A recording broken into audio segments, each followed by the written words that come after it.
Douglas, thanks for coming on. Really appreciate you taking the time to have a conversation with me. Would you mind telling us a little bit about yourself before we get started?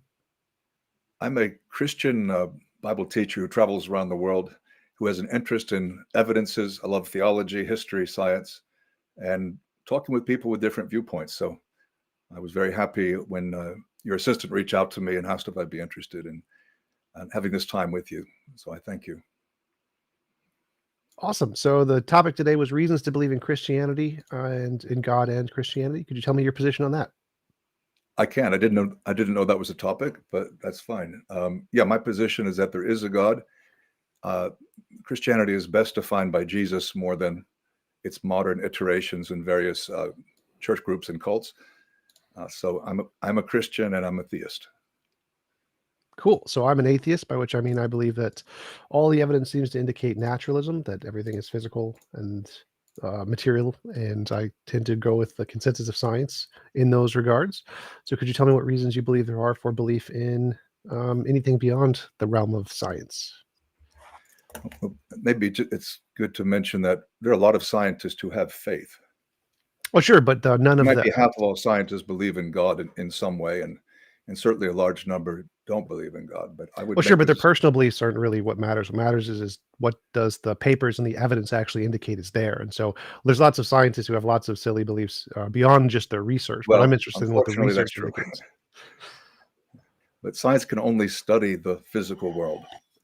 Scientism, the idea that only the physical world exists, there can be nothing that transcends it, is a metaphysical position, not a position that can be proved by science. I mean, I don't use scales to measure rainfall or radioactivity. Scales measure weight. Science measures what it measures, and science is wonderful, but it can't tell us anything directly about God or the spiritual world. Wouldn't you say? No, I would say that if it existed, science could test it. So, for example, like, say I believe there was a spiritual entity named Bob, and I wanted to show evidence of Bob. I could say, if Bob exists, he will be able to pick up this cup, and if you ask him to, so people go down to my basement and ask Bob to pick up the cup, and the cup rises off the ground. That would be great evidence of Bob, and that's scientifically testable. I don't need to directly measure Bob to see the indirect results of Bob. So if a Oh, spiritual but or I'm not non saying we indirectly, and I'm not saying we can indirectly measure God. Measure God. I almost oh said no, God. this was about the science claim. Can science test for non-physical claims? The answer is yes. If there is a non-physical entity and you made predictions that can be observed based off of this non-physical entity, and they happen, that would be evidence of the But non-physical by using science. we'd be outside the realm of science in that case. No, science is just observing testable predictions. So science doesn't have any problem with non-physical things. In fact, there's an entire journal called the Journal of Parapsychology, which is an academic journal of peer-reviewed things, researching psychic stuff, which is also non-physical. And so science doesn't care at all about the non-physical. That's the thing Christians and religious people normally accuse science of, but science is nothing, has nothing to do with science whatsoever. Science is perfectly happy to test the supernatural. What science doesn't do is accommodate things that have no evidence. So that's the part. That's what science eliminates. If it has no Right. Things evidence, that we're not allowed to talk about it. no, but I have to push back on the idea that science can measure anything, Anything that physical or has non-physical. anything that can make testable predictions that are observable. Right. Science is limited to the physical world, to what is empirically verifiable, to what can be measured. And science is great there. But if we're talking about other things that exist, love, logic, numbers, and so forth, science has to make a leap of faith or it can't say anything at all. I'm not sure what you mean. Like, because like in my example, Bob is non-physical. But if Bob did something that can be seen in the physical world, we could then have evidence of Bob. So science is happy to talk about the non-physical. There are tons of academic papers of non-physical things of parapsychology. So science is not limited to the physical. No one in science says science is limited to Parapsychology, the like physical. Ghostbusters. My Sort of. first university was Duke, which used to have a parapsychology department, but eventually it was shut down, and rightly so, because a lot of the stuff is silly. So, Sure, but that's not the point. The point is that science does not limit itself to the physical. No one in science says that. That's the thing Christians say. So science is perfectly happy to investigate the supernatural. Not a problem whatsoever. The problem but as long as instruments could measure, well, right, we're that's the talking testable. about energy, we're talking about mass, we're talking about the real world, and I'm calling that the physical world. You can call it something else if you want to, but science measures what science measures. Right. We have to have whatever your hypothesis is has to have an effect on something we can see. Otherwise, there's no evidence for it. And so you have to have an indirect observation such that, like, if the ghost exists and we can't measure the ghost, but we can see what the ghost does in the world, that would still be Mhm. evidence of the ghost. And so science can, if you can see the consequences of a hypothesis, you say, I think this is caused by a non-physical entity. And if it is, I predict this non-physical entity will cause this other event that we don't expect. And we test for it and we see the other event. That is evidence of a non-physical thing that was tested and supported by science. So science does not in any way limit to the physical. It's not a thing in science. Nobody in science says that. Um, that's a Christian thing. And so if you could, in fact, prove God with science, if you made novel testable predictions, you say, if God exists, there's I think it's Ephesians something, something, where God says if you put a cloth into water and pray to God, he will burst it into flames. That would be a great test. That would be evidence of God. Or if you could pray to God and he would cure amputees' limbs, that would be phenomenal evidence of God. And these are scientifically testable things. And so it seems like a very strange criticism of science that we can't test the supernatural, because that's just not a position science holds. Most scientists I've met have agreed that that's outside the realm of science completely. I'm not sure what passage you were thinking of. In you said Ephesians, a cloth burst into flame. Yeah, it's one that Pine Creek always uses. So he has another YouTuber like me. He brings it up all the Oh, I time. see. If as an example, if God would play those kinds of games, so you don't believe in any miracles, or do you? No, no. Yeah, and I don't believe in any miracles except a few. I mean, Okay. I'm a skeptic, and maybe clearly not as skeptical as you are, but there is evidence for miracles. That I didn't think we would talk about that today, but Craig Keener, who's a New Testament scholar of incredible integrity, produced a 2-volume series, very carefully researched. I don't rest on that. That's not the main reason I believe in God, but sure, there are miracles. So I've read those. Those are very interesting books, and there's several scientists who have gone through like the top 10 examples of the best miracles in the book, and they're all pretty terrible. So like one of them is the one with the red shoe, where a person who was in a coma, I believe, had heard of a red shoe in a particular room in the building in the other ward across the valley or whatever, the big parking lot, and there was a red shoe there. This was confirmed, so there's some testimony this actually That's not happened in very some dreams. impressive, is it, Tom? No, well, because it's fully explained naturally. That would be the Some crux things of the can be issue. explained naturally. Some things are on the borderline, and other things. But you asked me a question of why I believe. Okay. I Well, I would do begin. want to just talk about Craig Keener, because you did bring him up a little bit. So Craig Keener's, all of his best examples can be fully explained naturally. The two that I really like to talk about are the red shoe. The red shoe can be fully explained by cognition happening when you're not conscious. So when you lose consciousness suddenly, your brain, all of the pathways in your brain are kind of like pipes, and they're left open in the way that they Sure, were configured prior to losing consciousness. And so any of sure. the sensations you have, touch, sound, taste, etc., still cause vibrations, and those cells still have ATP, which then release. And so the cells fire as they would normally, just only once or twice or something, which then gets sent to the brain, which then records this sensation as if it was a conscious memory. So when you wake up, you will have a memory of experiencing something as if it was something you experienced as when you were awake, when it was not the case. And many of those things can be transmissible That's fine. through, like, if what's happening on when you're being having surgery done on you, those are Yeah, sensations that can be saved in your memory that I you accept what you're remember. saying, Well, the same but thing as with the red shoe. there And are this, thousands of examples. You picked a couple that aren't so convincing. well, no, these were Um, like the best examples. These are the ones that have the most evidence of all of his book. Like that was the claim, is that we wanted to find the well, best it was ones. two books, not one. But, Yes. Yes. okay. Uh, I asked about miracles. I said, you don't believe in miracles, do you? Right. I understand that. But for many people, miracles they've experienced or the rationality of the possibility of Jesus being raised from the dead counts pretty heavily and suggests that there's a God. But I was going to begin with speaking of morality, though I'm happy to talk about science if you prefer. But Oh, either is fine with me. I just don't. let's I would not label science as saying it's outside of the realm of the physical. I think that's an inaccurate portrayal of science. so you think science can measure something apart from before, although that's the wrong preposition, the singularity?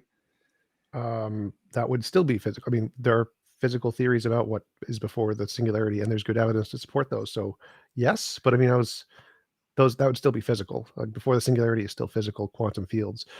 But even if there was like another realm of non-physical things, science could still test for that. If it had any effect in the world whatsoever, Now, science could test are for you that. trying to say that Big Bang Theory suggests there are quantum fields and these exist before the explosion? Yes, that is the consensus of science. Yeah. Are you sure about that? Yes, I'm extremely sure about that. Space and time are the current consensus is called emergent space-time. Space and time emerge from Space and something time more emerge, fundamental. matter and energy, all at one time. But the notion that it comes from a quantum field, or let's not talk about quantum foam. This is really speculative stuff. I mean, I think I read a lot of the same books you do. But the big question is, why is there anything instead of nothing? You'd agree that's a scientific question, yes? Why does anything exist as opposed to nothing existing? I'm not hearing you. Maybe you're frozen. I'm sure not at a loss for words, but I hear nothing right now, Tom.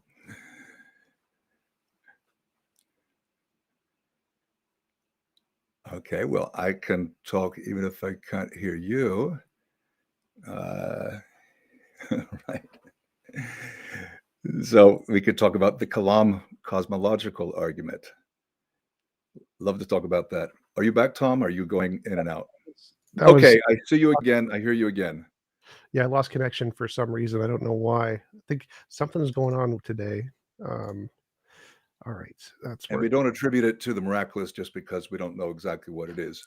I feel like it's more likely the electrical company because they said they were going to do something with the electrical box. That's more. I think that's a more plausible explanation. But yes, so Well, these things happen.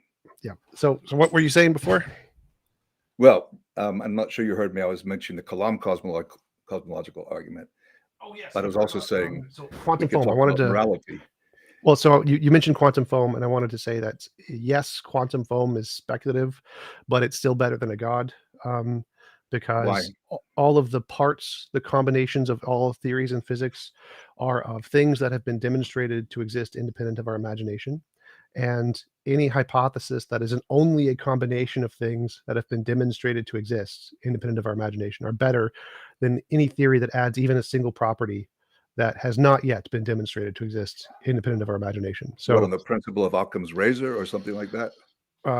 no, just evidence. So, like if I see a hoof print in the snow and I say a horse did it, that's going to be a more logical explanation than if I said a unicorn did it, because there's no evidence of unicorns. Like that's if there's no evidence of the thing Yes, existing, I've heard you speaking about unicorns before. You like right? those, and Well, so the string theory, for example, or the multi-world, many worlds hypothesis is a combination of two things. is that One something that is you support, the idea of many worlds or multiverse? No, I'm just giving an example because it's the Okay, easiest to use. So I like quantum fields. Quantum fields are my theory. I don't particularly like string theory or many worlds, but many worlds, to use the most ridiculous example I can, is better than a god because it's a combination of two things which we know for a fact exist and have been demonstrated to exist, which one is early universe inflation, which was demonstrated in observations in the cosmic microwave background, and the other is virtual particles, which are demonstrated in the empirical okay. experiment of the Casimir No effect. argument about that. I mean, you're certainly right about that. But trying to account for the origin of one universe seems to be a lot very different than accounting for the origin of infinite universes or Well, multiverse. Because I well, often meet atheists who say, well, yes, it's unlikely, it is suspiciously fine-tuned, the anthropic principle and so forth, but given infinite universes and infinite time, neither of which seem to be real, um, we push back the problem and we multiply it. We make it a lot worse. Much better to suggest one cause for the universe than and being a god. I think that makes a lot more sense than dragging in the multiverse or string theory or M theory. Although Well, there are so attractive aspects. a few things there. One, the fine tuning is better explained by string theory than God, but the point here is that a theory that only uses combinations of verified things is better than any theory that adds new things with no evidence. That's the only important part here. The other entailments of the theory are secondary. So you were essentially bringing up the Occam's razor thing about, well, maybe there's other problems, maybe there's other things that it can solve. That part doesn't matter here. The only thing that I'm illustrating is that any theory that's only a combination of verified principles is always better than one that adds new stuff that hasn't been verified. So non-physical mind, omnipotent, omniscient, omnibenevolent, those things, none of those have any basis in physics. There's no like physics equation to represent any of those, no Of course, it's particle. a different realm. It's a different Right. domain, Right. different So those magisterium. those have not been verified to exist. That's like saying magic or leprechauns or fairies. None of those Yeah, have any and I evidence. live quite close to Ireland, but I don't believe in leprechauns. I don't know Right. if they come here to Scotland or not. Right. And so in physics, saying that a non-physical mind did something is equivalent to saying a leprechaun did something, because you're taking a new property that has not But yet been demonstrated to exist and putting it into the theory where there's no. that's not something a Christian scientist would say, at least not one Um, who wasn't overstating. But we're right. saying if the universe if comes from nothing, nothing becomes something. That requires a cause. Whatever comes into being requires a cause. Right. You'd And to agree say with that was that, a right?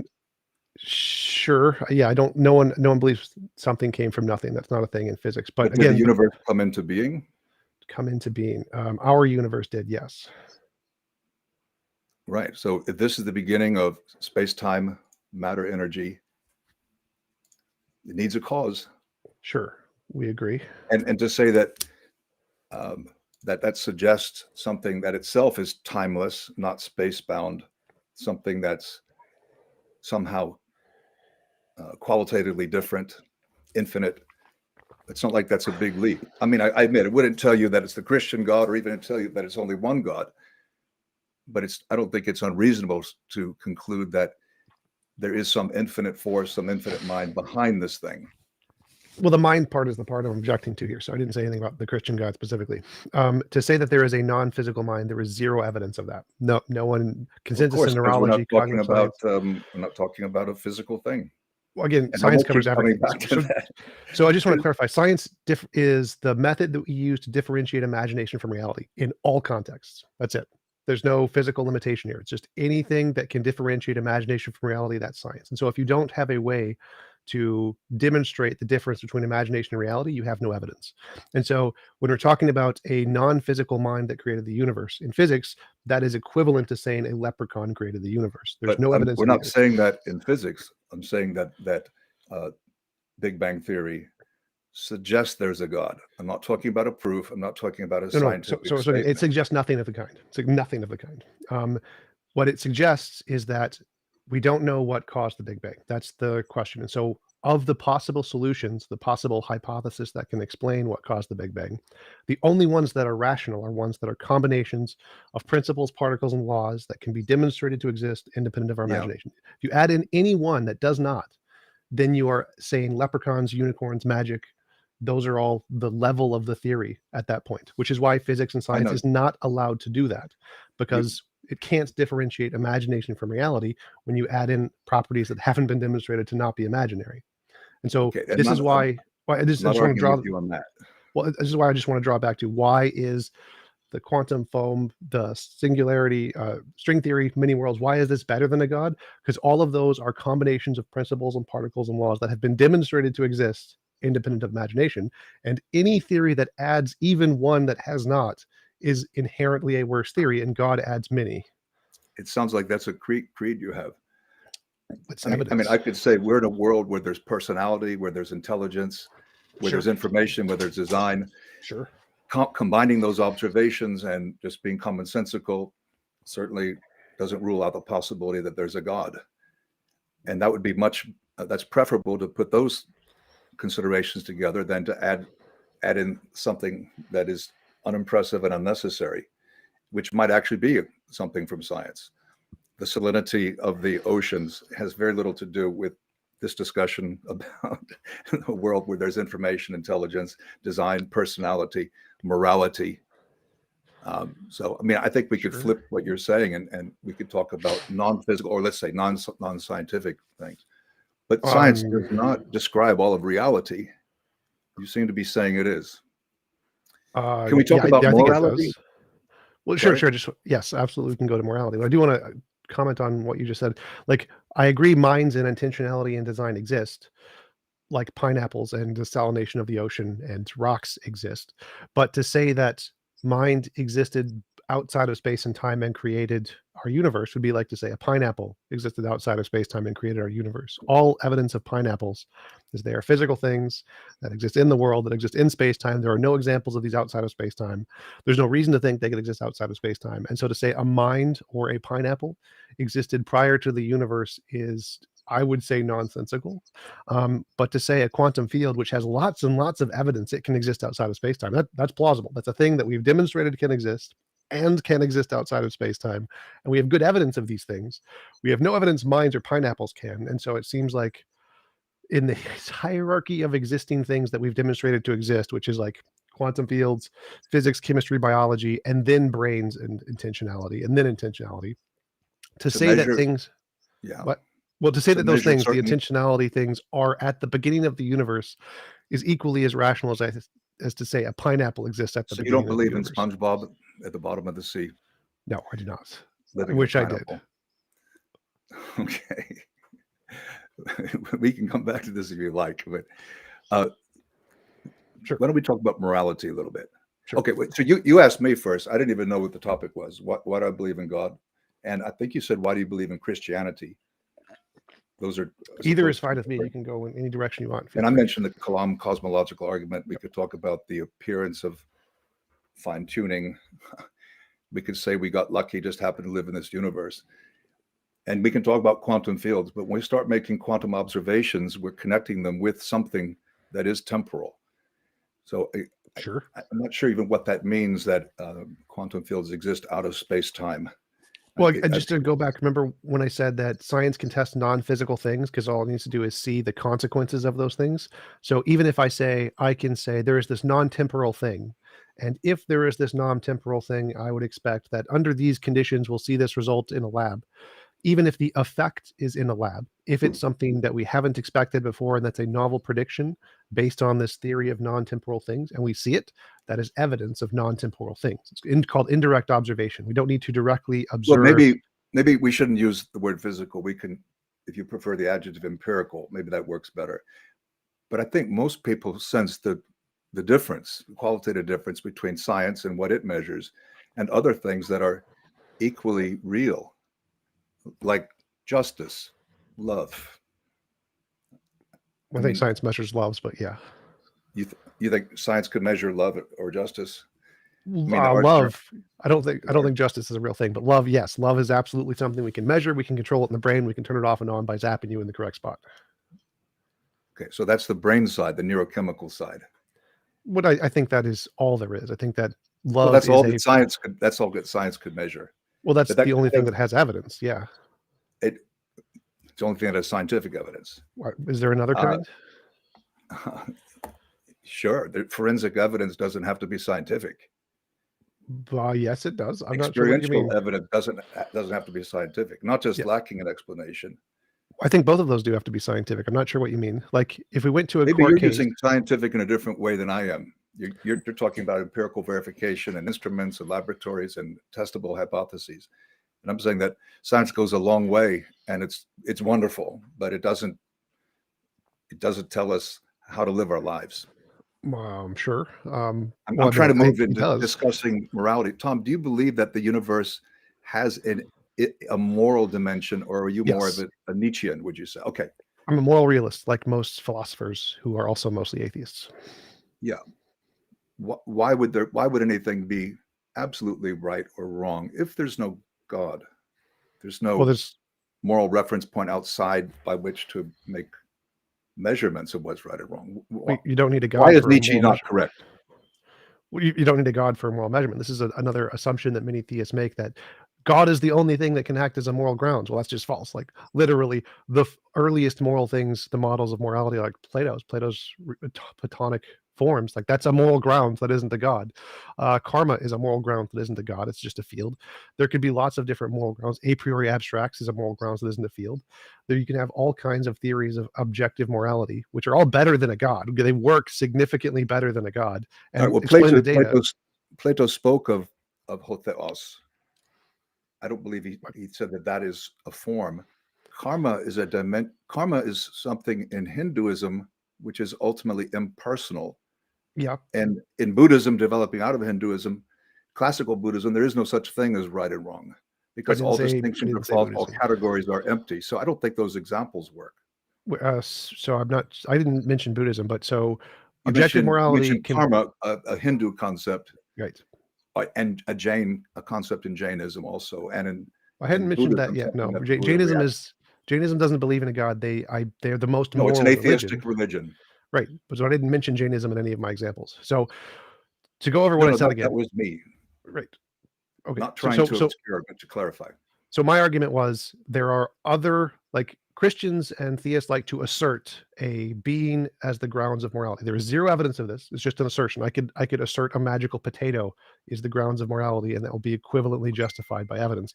But the point I was bringing up is that there are other models of objective morality that are not a god, because there's no reason to think God is the only way or the best way to explain this, and there are lots of reasons to think it is not. I don't think the Platonic and the karmic support what you're saying. I'm sure you don't, but most people don't think Christianity or God can either, especially in academic philosophy. In academic philosophy, God-based morality is not taken seriously at all.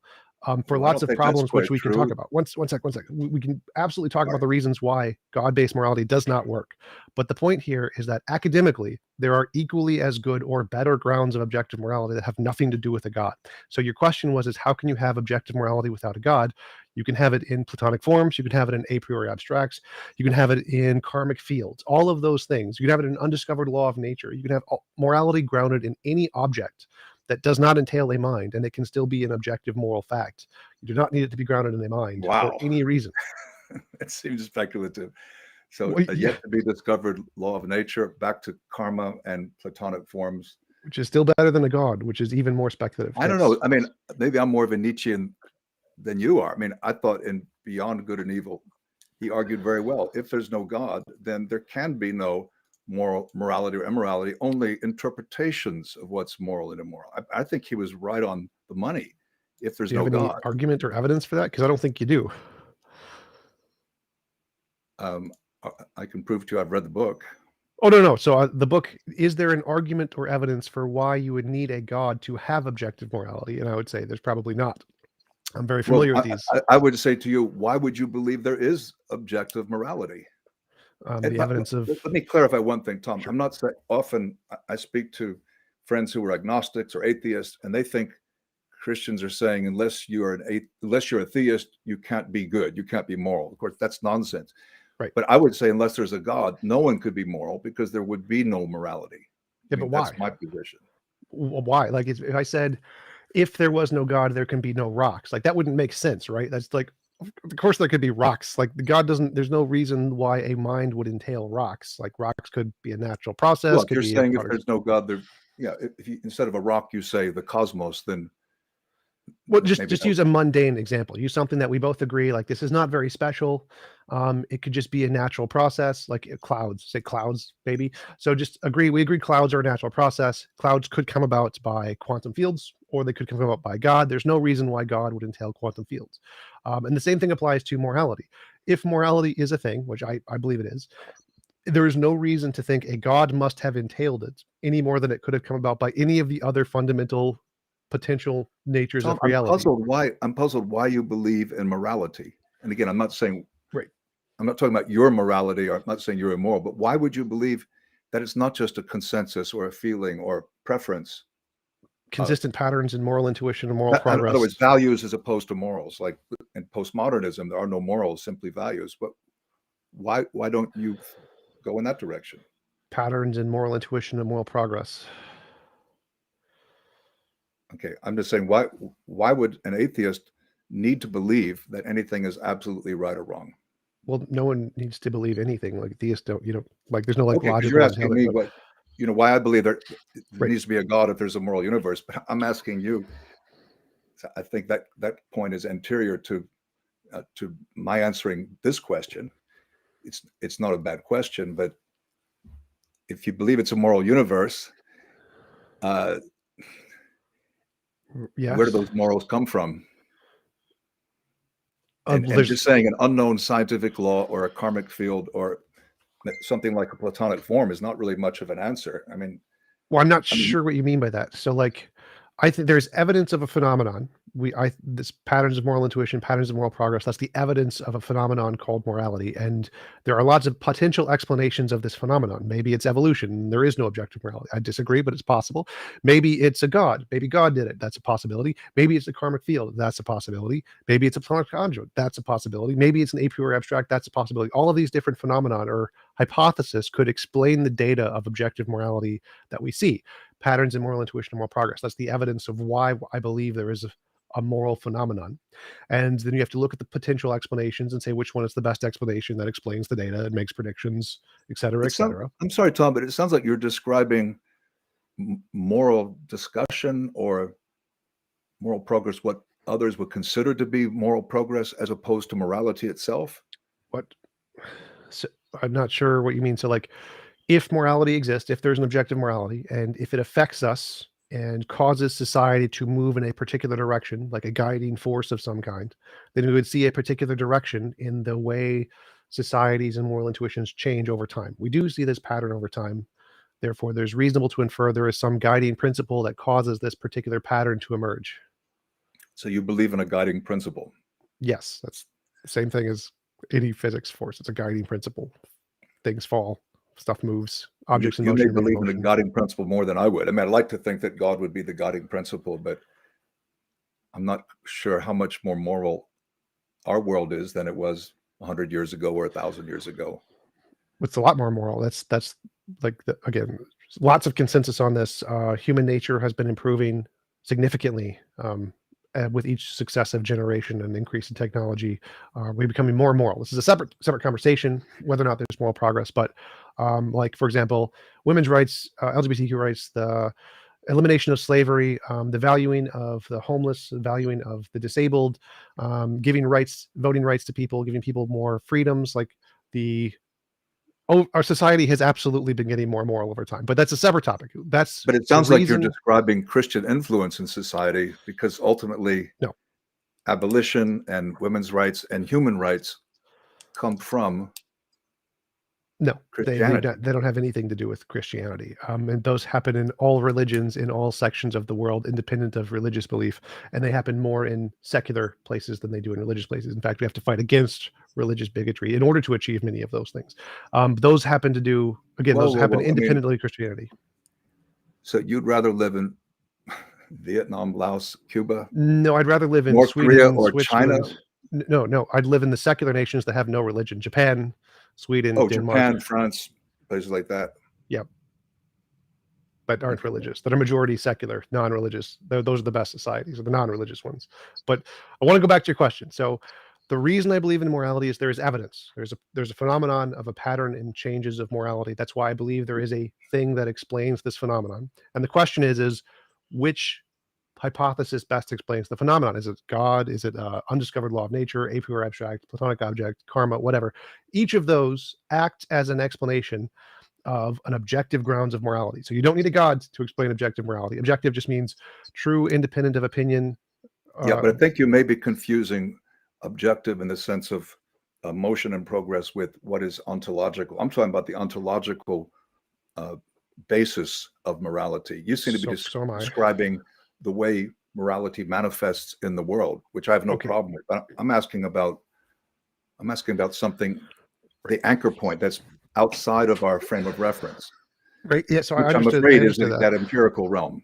Well, no. So like if we see a mirage, there is a phenomenon. I see a mirage. Like there is no actual ocean there, right? And the question is, if I see something that looks like a mirage, is it just a mirage or is it an ocean? We want to know, is it subjective mirage? Is it objective ocean? There's a thing there objectively that causes the subjective experience. Sure. And so if morality is changing over time, that's the subjective experience. That's seeing the mirage. It could just be evolution. So it's just a mirage. There's nothing there. It could be caused by a real ocean, like karmic field, a priori abstract, Platonic object, undiscovered law. There could be an actual objective thing, which is morality, which is existing out there, which causes this sensation in us of the progress in morality. So the phenomenon that we directly see, like a mirage, is the progress in morality. That could be just the mirage, or it could be caused by an objective thing in the world, like an undiscovered law of physics, which is moral, like a Platonic object, like a karmic field, like a god. And so the cause of this phenomenon that we see is going to be potentially objective and can be explained by many different objective things. Objective means exist independent of opinion, subjective experience. It's a thing that exists. And you put a god in your list. Yes. You put that twice in the list, which yes. There are lots of different gods. Lots of different gods. I mean, but comparing the Christian God to the other gods, now that gets really interesting. Well, I'm not sure. So the point was just there can be objective models of morality that are not God that work equally as well or better than a God to explain objective morality. So there is, I agree, objective morality exists independent of humans, but we see its effect in humans. And so based on the effect in humans, we can make predictions about what the thing causing that would be. And the thing causing that isn't the experience. Those are two separate things. The experience itself is a result, like you said, caused by some objective thing which exists outside of the result. And that thing could be not a god. There's no reason to think it's a god. There's no reason to say it must be a god. That's not a thing. It could be lots of different things. There's no reason to think it's not a god, though. There's lots of reason to think it's not a god, but that was not a. You said it's not God, but you put a god as one of the possibilities. Right. So I'm trying to help you to understand that there are other alternatives to a god. No, I hear what you're saying, but I mean, karmic field. I mean, I spent time with a Hindu priest recently. Just a few weeks ago with a Buddhist monk. Okay. They agree. Yeah. I mean, it's not talking about morality. If you're trying to be a strict Buddhist, doesn't actually make sense. I know Buddhists are sometimes great people and very compassionate, but the Buddha taught all distinctions are false. And karma itself is more of a mechanical thing than anything moral. You've got millions of rebirths, and the goal is to escape the cycle so that basically you'll stop existing. Or in the Hindu world, your soul is merged with the world soul. There's no opportunity even for relationship, let alone morality, because you have monism. I don't understand what you're objecting to. Contradict morality. Well, so I don't understand what you're objecting to here specifically. Like the point here was your illustrations. That was all. Well, that doesn't object to my illustration. So my illustrations is morality can be grounded in a field like karma. Now you can say that there are different hypothetical models of karma that karma is not a moral thing. No, it is. It is absolutely a model of morality. That's pretty well understood in philosophy. But if there are multiple different models of karmic fields, dependent on the 10,000 different versions of Hinduism you go to, they're not all the same. Hinduism isn't even a religion. Hinduism is a class of religions. Right. But correct. If any of these could potentially be a grounds for objective morality, whether or not you think this particular model of morality is correct is a different topic. Now, I agree. I don't think it accurately maps onto what morality is. I don't think Christianity accurately maps. I think Christianity is worse than karma when it comes to describing morality. God drowned millions of babies in the global flood. I don't think it can be moral, but that's a different question. The question is it logically possible for morality to be grounded in an object that is not a god? The answer is yes. Can it be grounded in a karmic field? Yes. Can it be grounded in a Platonic object? Yes. Can it be grounded in undiscovered law of physics? Yes. And then the question is which one of those best accounts for the data, which seemed to be the question you were addressing there. The karmic field doesn't seem to map onto what we think of as morality. Therefore, it's not a good answer to the question. And I agree, that's the second question. But the first question is, can morality be grounded in something other than a god? The answer is absolutely yes. Everyone in academia says yes. There's no reason to think God is the exclusive answer, but many theists don't understand that. So and many philosophers are theists, and I think they do think that way. They do understand that. Then they're wrong. So there's a recent poll, Phil Survey's paper, 2020 paper, which is a poll of academic philosophers. It asks how many of them are theists. 15%, something along those lines. How many are atheists? 73% was atheists, no God. And then they ask if they're moral realists. 65% are moral realists. I mean, approximately 75% are atheists, say there is no God, of academic professional philosophers, and 65% of academic professional philosophers believe in objective morality. The best, most accepted versions of morality in academic philosophy are not a God. God is a terrible answer for lots of reasons. The only point I'm trying to get across to you is that of the academically accepted rational positions to ground objective morality, God is not the only one. It's not even close. It's not even in the top 10. I get that. You're saying 77%. Yeah, you said 15%, and then 8% undecided or abstaining. If I did the subtraction right, that's still a lot of. It's a large group, by the way. I believe as a Christian that morality is an extension of God's personality. I avoid the Euthyphro dilemma. It's not wrong because God says it's wrong. It's not wrong in the sense that God himself is subject to this law, but it's simply, if there's a God, the extension of who he is, that just defines what is right and wrong. To me, that is much more eloquent and explanatory than saying, well, there may be 5 or 6 things that may be the objective ground of morality. So, I mean, what do you think of that, what I'm saying? I mean, I can make up an explanation for something that I don't know and say my explanation sounds nice and sounds better than the I'm not making other an possibilities. explanation. I'm anticipating an objection. I didn't say anything about the Euthyphro dilemma. That was not my. No, you didn't. But I'm anticipating what maybe you or maybe all the people who are following you may be interested in. Well, I'd love to talk about that. I don't know what you think. I think God is. Maybe the God you don't believe in is a God that I don't believe in either. Well, I don't believe in any God. I don't think any conscious entity of any mind of any variety could ever ground objective morality. So I imagine you believe God has a mind. Well, because it makes it inherently subjective. But that's, do you understand? If it's rooted in God, infinite personal God, then it's not subjective. You just said if it's grounded in a subjective being, it's not subjective. I don't understand. Oh, I meant to say, I thought I said an infinite personal God. So, and are you that God? Well, no, I didn't. You didn't literally say subjective. Are you that God? Mm-mm. Am I that God? Definitely, you and I wouldn't qualify. Neither of us would. So it is a person. It is not us. Right. Personal. Yeah. What does the word subjective mean? Well, it could mean a couple of things. It could mean you're not thinking clearly. You're delusional. It could be that it's related to a subject. Right. So it's a person related to a person who is not me, who is not you, and it's God. That's a person. So if it's related to a subject who is a person, that would be subjective, right? So God is a subjective entity. He is a being that is not me, is not you. I don't think that's the way. I don't think that's the right way to describe God.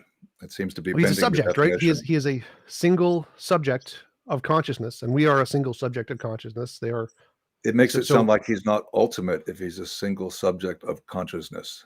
I mean, I believe in an infinite God, and well, it wouldn't make a difference because subjective again means there is an individual consciousness. I'm not him. You're not him. We have different consciousnesses. We are all subjective consciousnesses, subjective conscious experience. God is one too. If any being's consciousness is automatically subjective, then of course God's subjective. But now I think we've lost the distinction between subjective and objective. Well, objective is true, independent of personal feelings, tastes, or opinions, or the subject of a mind. Yes.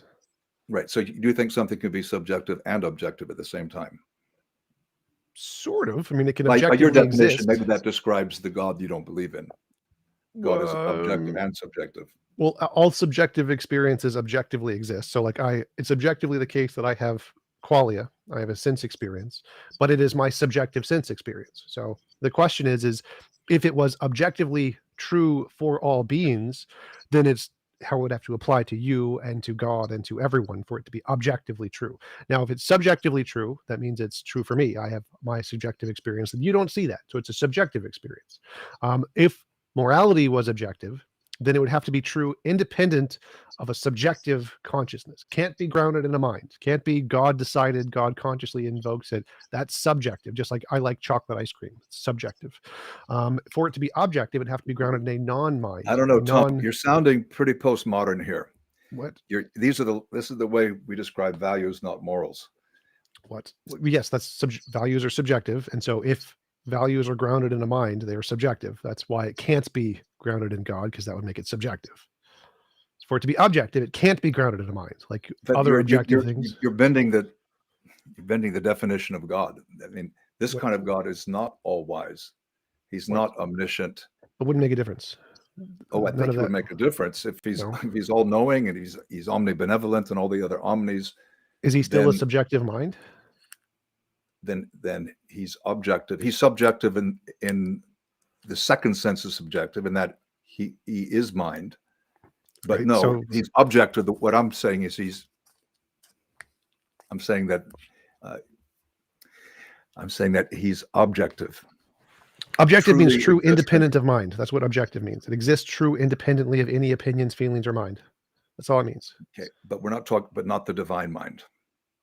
Unless you're No. just ruling out theism from the start, then, but otherwise, the divine Well, mind. where is this magical definition and objective that says not the divine mind? Because I missed that in every dictionary. Dictionaries don't say it's objective or it's subjective in every mind except this mind. That's not a thing in dictionaries. It's always it's any mind. Subjective means contingent on a mind. There's no exception clause there. There's this special kind of a mind that's an exception. No, this is one of the biggest problems in philosophy. No exception clause except when it comes to infinite beings. Where does it say that? Can you find me a dictionary that says that subjective doesn't apply to infinite beings? Is that somewhere in the definition of subjective that I missed? No, you won't find that anywhere, and you know that. Right, But I think because you it's also not know a part that of the definition. the classic understanding of who God is means a God who's all good, he's all wise, he's all powerful, and so for something to be anchored in that God, that is a sufficient grounds for for morality to be truly objective. No, it's better than anything else. That's called special pleading. Social consensus. Well, it's a kind of pleading because I'm hoping you'll understand maybe what the Christian God is, and I'm a bit of a disadvantage. I don't know. I don't presume to know what your experience has been with Christians, but you asked me for some reasons that I believe that there's a God. I mentioned miracles. I would mention the person of Jesus Christ, which I think itself is just amazing. I don't know if you've read the Gospels, but yes, cover to cover, multiple times. Yeah, but I do believe in Christianity, though not maybe the institutional form that most. Well, I agree. I would not criticize the institution of Christianity as if it was a representation of the Christian God, because those are two separate entities. So I agree that it's not a fair comparison to make, and I would not do that. I would only criticize the Christian God based off of what it said it did in the Bible, and that is a fair comparison. So, like 2 Kings 2:24, where God sent the bears to maul some kids because they made fun of a bald guy, that I can absolutely judge God on. That's on him. Or when he flooded the world and drowned millions of babies all over the world, that I can judge God on. Destroying Sodom and Gomorrah, I can judge God on that. Killing the firstborns in Egypt, I can judge God on that. Those are pretty good ways to contrast those actions to how we understand what morality is. And is a being who does those things something that could accurately map onto objective morality? And the answer is clearly no. Just like you said, how karmic fields don't seem to accurately map onto how we understand morality. A God that drowns millions of babies does not seem to map onto morality as well. But I did want to comment a little bit on what you said before. So my point here was just that subjective is defined as anything contingent on a mind. If morality is contingent on God's mind, it must be subjective. Now, you can grant it's not contingent on God's mind. It's part of his nature. His mind has no part of it whatsoever. Then it could be objective. I can grant that part. But if it's contingent on God's mind, it is inherently subjective. If it's ever contingent on a mind. I'm not sure we can, however, separate his nature from his mind. Right. And if you can't, then that means he can't be an objective basis. That would be a problem. Because just to be clear, like the academic definitions of subjective and objective. Objective is stance independent moral truths. That's what objective morality means. Stance independent normative facts. Objective facts would be those. Subjective facts would be stance dependent moral facts. And so if it's contingent on God's conscious stance, conscious Okay. opinions, then it would be subjective morality inherently. For it to be objective, it has to be stance independent, has to be true, independent of any conscious feelings he has whatsoever. All right, Tom, I got to respond to some of those examples, Sure. because they're heavy, and I feel the weight. And I understand that many Christians take the flood story literally instead of as a rewriting of the common flood story in the Hittite and Babylonian and Sumerian and other cultures. Uh, but I don't. But I do believe firstborn. You mentioned the plague against the firstborn.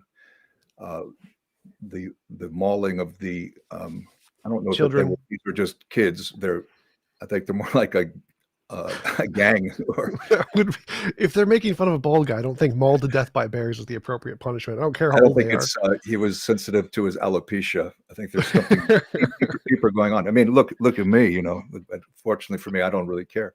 Though I learned I can grow hair down here if I can't grow it up there. But the one who gives life, if there's a God who gives life, he would have the right to give it. He have the right to take it away. You have the right to judge. The judgment day follows from there being morality in the universe. Obviously, in this life, things are not fair. Things are not settled up. Things are not balanced.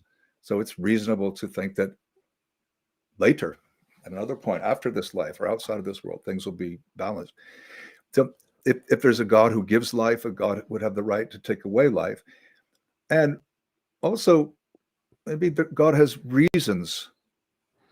You know, people say if there's a God, he would have created a perfect world with no pain and suffering. I don't really buy that. There would be a world with no punishment. Everything would just be happy. I don't buy that either. I think if God could have done that, he would have done that. But I have no problem seeing that God's right to discipline, to punish, even to take life. Though I'm deeply distressed when people use that as an excuse to say, yeah, when that's what we're going to do, we're going to take life, because Jesus was very clear we're not to take the lives even of our enemies. I'm talking too much. Please, back to you. Oh yeah, sure. So I would say that is the common apologetic, but it seems like it would be counter to all of the evidence. So, for example, if I said, let's say we have evidence. I don't know if I believe you're an old Earth creationist. Is that correct? No, No young Earth creationist. no. No. Oh, okay. So I just want to use one of those as an example. Say that I mean, we have evidence. I'm a theistic evolutionist, a creationary. So old Earth creationism says that God created the world 14.8 billion years ago. Young Earth creationism says God created. 13.8. Yeah, I think young Earth, they're off, and old Earth, they fall into the God of the gaps. And no, I don't believe that. I have no problem. I'm a member of Biologos. I have no problem with current biological theory. Okay, cool. So no if problem we have lots of evidence that evolution happened, for example, and young Earth creationist says, nope, God popped everything into existence 50 years ago, or however long, 6,000 years ago.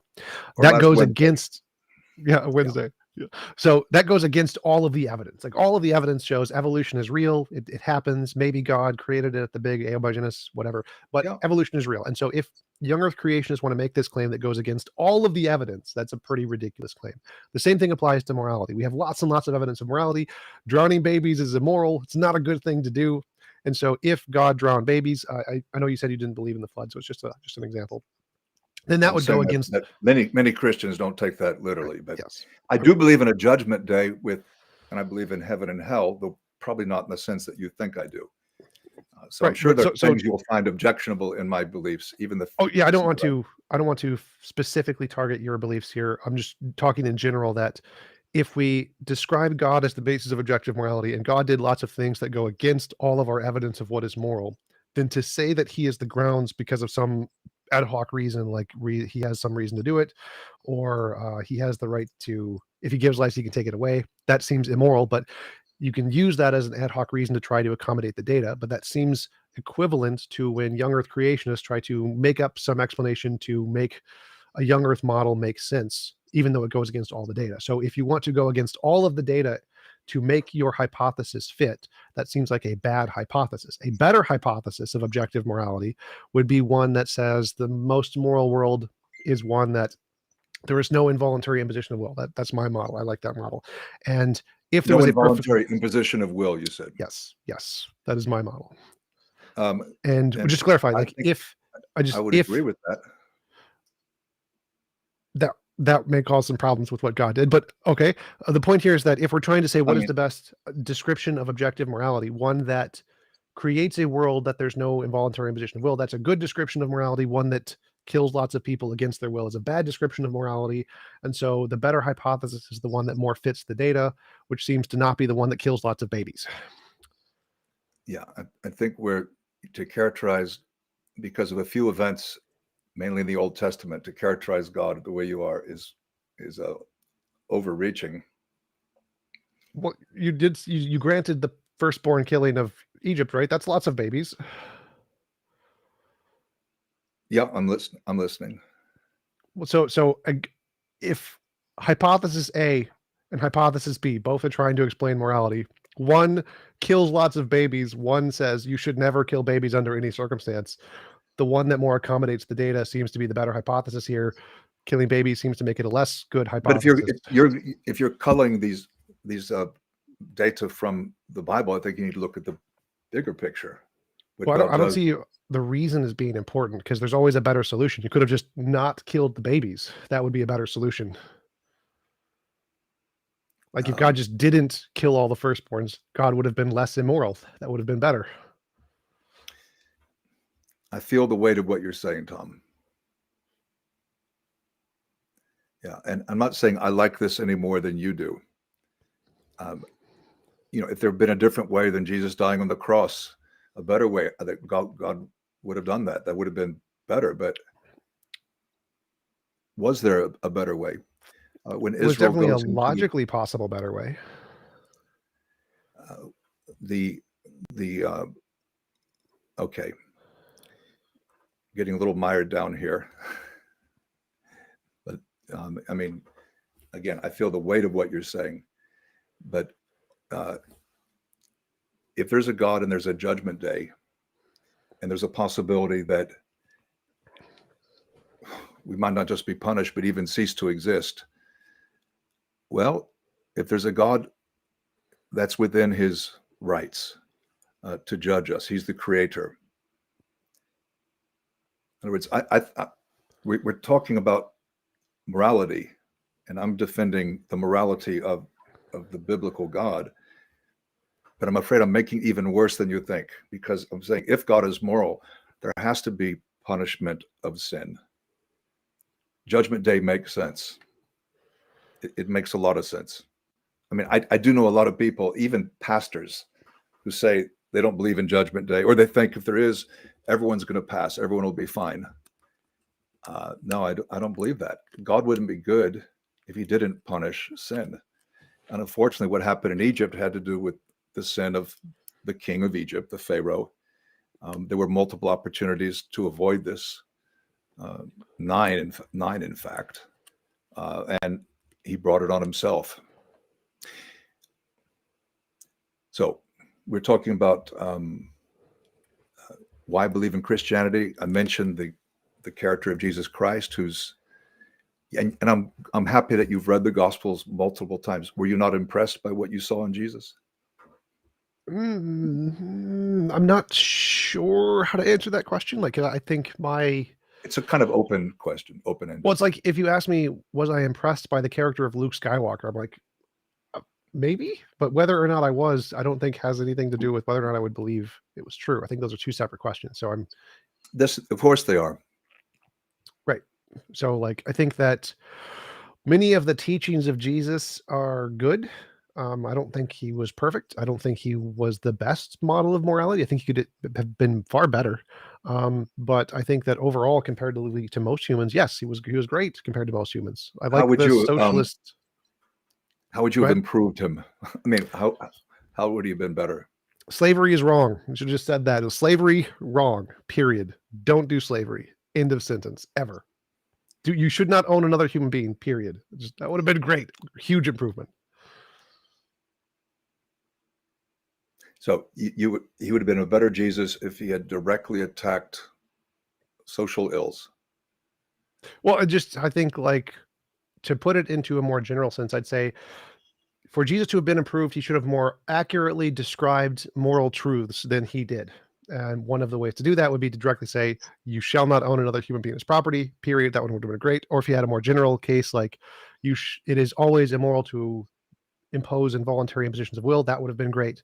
So just giving direct moral answers would have been phenomenal. That would have definitely been an improvement for sure. So I also you're think aware that the Bible teaches that kidnapping is a very serious crime, and you're also aware that sometimes, slavery in the ancient world is not the same as the chattel slavery in the country of our birth, because I'm American like you. well, no, that's actually only partially true. Many of it was, in fact, chattel slavery in ancient times as well. Well, you're right. Yes, it was. That's right. It's not like, oh, it'd be fine to be a slave in ancient time. No, because you've been captured in war, or you're paying off a debt. But sexual slavery was a thing. The Barbary slave trade was a thing. The Roman slave trade was a thing. Yeah, slavery right, back then was just in as the Bible, bad, if there's not no worse. sexual slavery. The closest you get is the captive of war. Yeah, the You're not young allowed. girls after they killed all of their parents and gave them to the generals. Yes, I remember that one. That one was a Yeah, they're told you have to give her a month to mourn, and then you marry her. But there's no sex unless you marry. Then you have to wait at least a month. That's very different, say, to this sexual slavery of Islam, or well, what normally happens in war, the rape. That's strictly forbidden in the Bible. Why are we talking about this, Tom? we're going through morality and the immoral things that God supposedly did, and you said he had a right to do these things, and I I said did that. say that, and I was asking about Jesus because I do a lot of teaching and preaching and teaching from the Gospel of John lately, and you could say a premise of John, one of the main premises, is that if you want to see God, look at Jesus. If the all good, all powerful, all wise God was a human being, this is what you would see. And I was asking you how you would improve, and you're thinking that he would need to challenge social ills directly. I wouldn't say challenge social laws. I would say accurately express morality in his words. That would be the part I would say. Well, I mean, he talks about sex outside of marriage. He talks about theft, adultery. I mean, there are a lot of passages where he talks about what is sinful. Well, right, but there's lots of books that talk about math, but they aren't accurate math books that accurately describe how to do algebra. So there's a difference between talking about Did you some good study? things. Did you study math at university? Yes, unfortunately. Like my dad, I worked for the math department at Duke the whole time I was an undergrad, and I'm impressed by math, but I ended up somewhere else. But Jesus does talk about morality. Well, no, I no. mean, So my point here is that there's a difference between talking about it and giving an express description of what the thing is in its essence. So if Jesus was, but the thing in its essence, what most Christians would agree is the epitome of his teaching is the Sermon on the Mount, Matthew 5-7, which describes the character of someone who's godly. It calls people to a far higher standard than what they were used to. It was upsetting to many. But if you want to see morality, the kind of people we should be, not just better versions of ourselves, but godly in a righteous way, the Sermon on the Mount, it's right there. I mean, it's in other parts of the Gospels as well. But well, so let's take that. Let's take the Sermon of the Mount as an example. Can I improve the Sermon of the Mount? Yes, I can add. There's lots of different ways to do it. The one I like is I'm going to steal it from Matt Dillahunty. It's "Thou shalt not own other human beings as property." Period. If you added that one sentence, it would have been a million times better. The Sermon on the Mount is not a "thou shalt not" kind of passage. Okay, so yes, but if it was, it would have been better if you added the sentence. So you seem to think that the more words, the better. Well, no, the more accurate a like I could remove most of the words from the Sermon on the Mount because most of them are irrelevant. Like so, the way I would do the Sermon on the Mount, I would say as any involuntary imposition of will is immoral. We should help everyone to achieve as much happiness as possible and only restrict them in cases where it is done to prevent a greater harm. Don't own other human beings as property, period. I think that would have been great. That part, perfect. We're done. We can just obey this thing. You're done. You seem to be very hung up on the issue of slavery. It's an easy example. Why not? Why didn't he speak against infanticide, exposure, abortion, euthanasia, other things that were common? Why didn't he speak more often about the corruption of the political and religious structure, which he did talk about. You seem to be thinking that unless he Well, I was just using that as challenges an it, he's example. either weak or he's maybe confused or not doing the right thing. He's trying to transform people one by one, and anyone who internalized the morality in the heart of Jesus would be he'd be an incredible person, or she would be an incredible person. Well, so And the way I'm trying to assess this, and if I'm they had saying, slaves, they would set them free, or they would treat them with love, which was okay. the ideal back in the book of Exodus anyway. Well, so you asked, can I improve it? And so can I improve the The Gospel on the Sermon Mount? on the So Mount, yeah. Sermon on the You Mount, said yes. by lengthening it, by adding at least Well, I would shorten one. it. So I'd shorten it, get rid of a lot of the stuff. I'd just say, like, if I could just have one sentence, it would be, "Thou shalt not own other human beings as property." And if we added that sentence anywhere in the Bible, Sermon on the Mount, wherever, that would have helped society significantly more than pretty much any of the other passages in the Bible at all. So that one sentence, if it was added to the Bible at any point, would have made society better infinitely. We can just grant that Christianity would grow at the same rate or whatever. If that part was in there, society would have been significantly better. People would have been better. I'm not sure, Tom, they would have paid attention to it. I mean, like there's a passage in First Timothy that speaks directly against the slave trade. The slave trade is mentioned in Revelation, I think it's chapter 18. It's not a positive thing. Those who served as servants, they had rights. So even when you couldn't kidnap people, but if you ended up with a servant, you had to treat them in a certain way, as with dignity. That's not the ancient ideal of slavery. Right. So if you give them a wife, you can own them forever. If you can only beat your wife with a stick the size of your thumb, you can. Oh, what was the one where you can beat a slave until an inch of his death? That's okay, no problem. Just don't kill him. That part. Yeah, I remember. I remember a lot of these passages about how you can treat your slaves. Those first couple And passages aren't in the Bible, but yeah, there is something about yeah. So, wait, which but ones aren't in the Bible? The one where you can. if he lives, you're not guilty of manslaughter.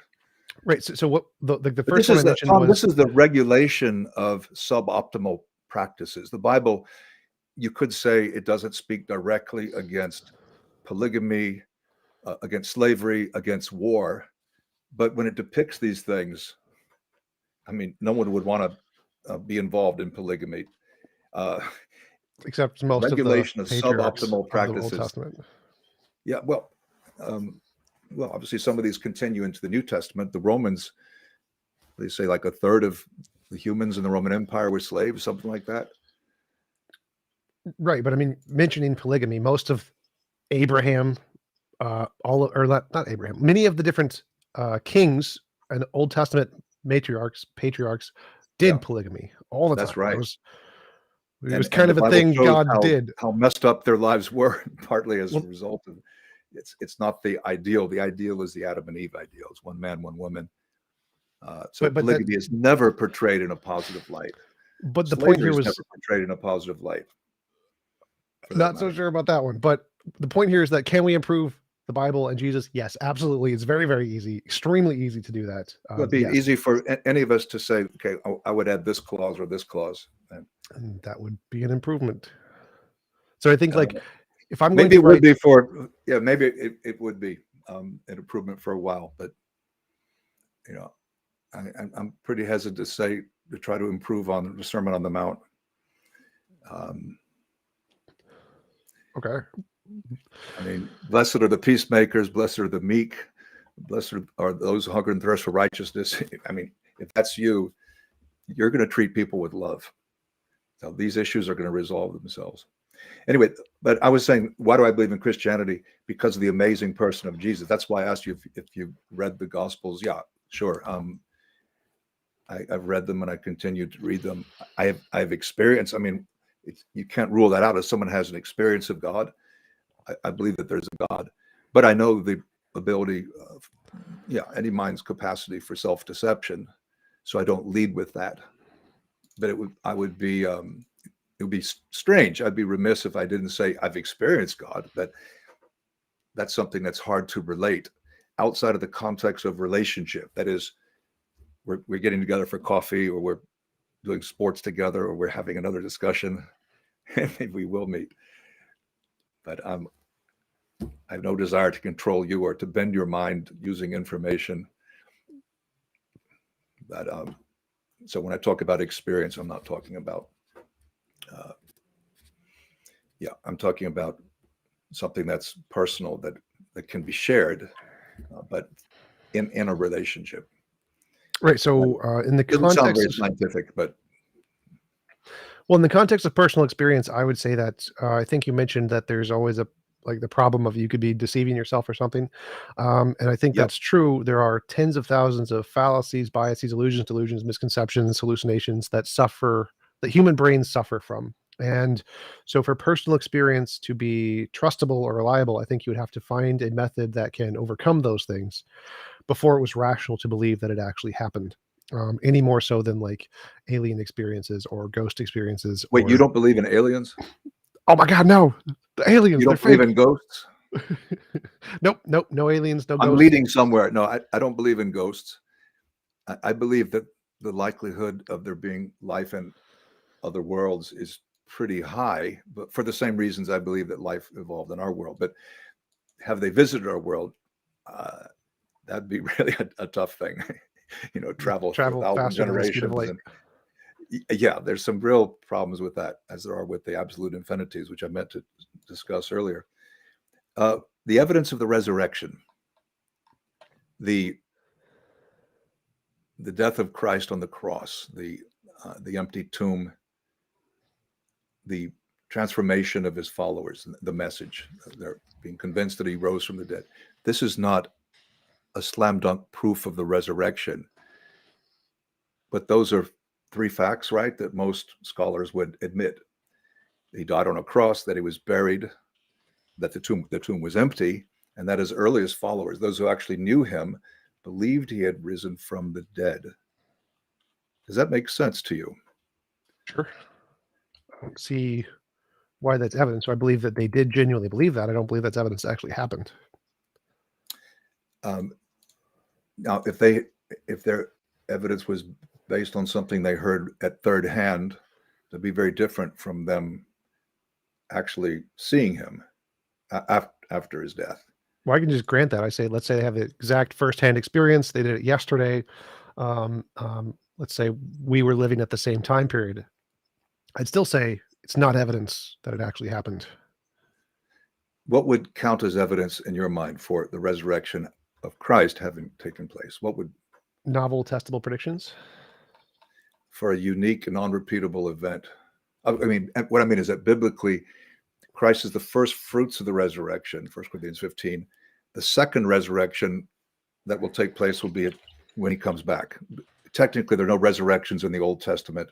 They're not in the New Testament except Jesus, because those people would have died again without Lazarus and the people.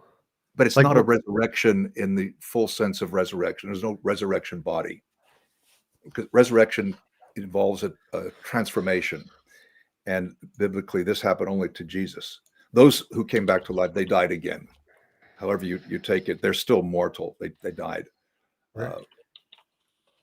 So I'm not trying to split hairs, but there is theologically a big difference between a revivification, if I can use that word, and a resurrection, which has a very technical meaning. And Okay, that's I don't mean fine. to criticize you. No, that's But fine. I was asking you what would count as evidence, and then you said you've testable. Novel testable predictions. Yeah, in the case of this, there's no claim that there'll be another person with a resurrection body until the end of time. So that's a long way.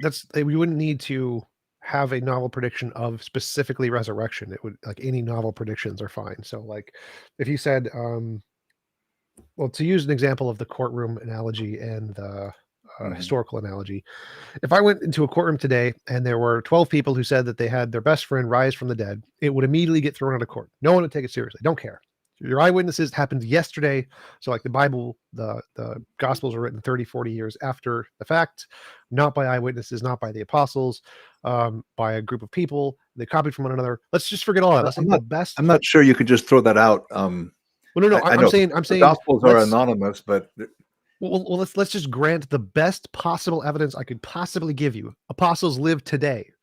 They are alive. this just happened yesterday. We go to a courtroom and present this evidence. So let's just forget all the problems. Let's give the best possible evidence we can possibly give to your case. Sounds good. Um, this would still be thrown out of court.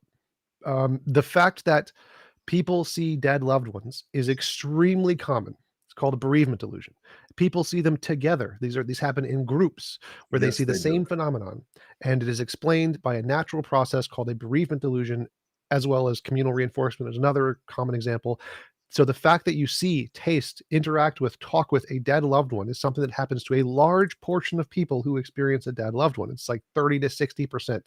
Huge portion of humans experience dead loved ones after they have died. So the fact that the apostles genuinely had this experience, I grant that 100% real But thing. Tom, there's a And that big difference. They sure, they what was didn't that? claim to see a dead loved one. They claimed that Jesus was alive. That's So, quite different from, oh yeah, those are I the saw same. grandpa. We had a discussion.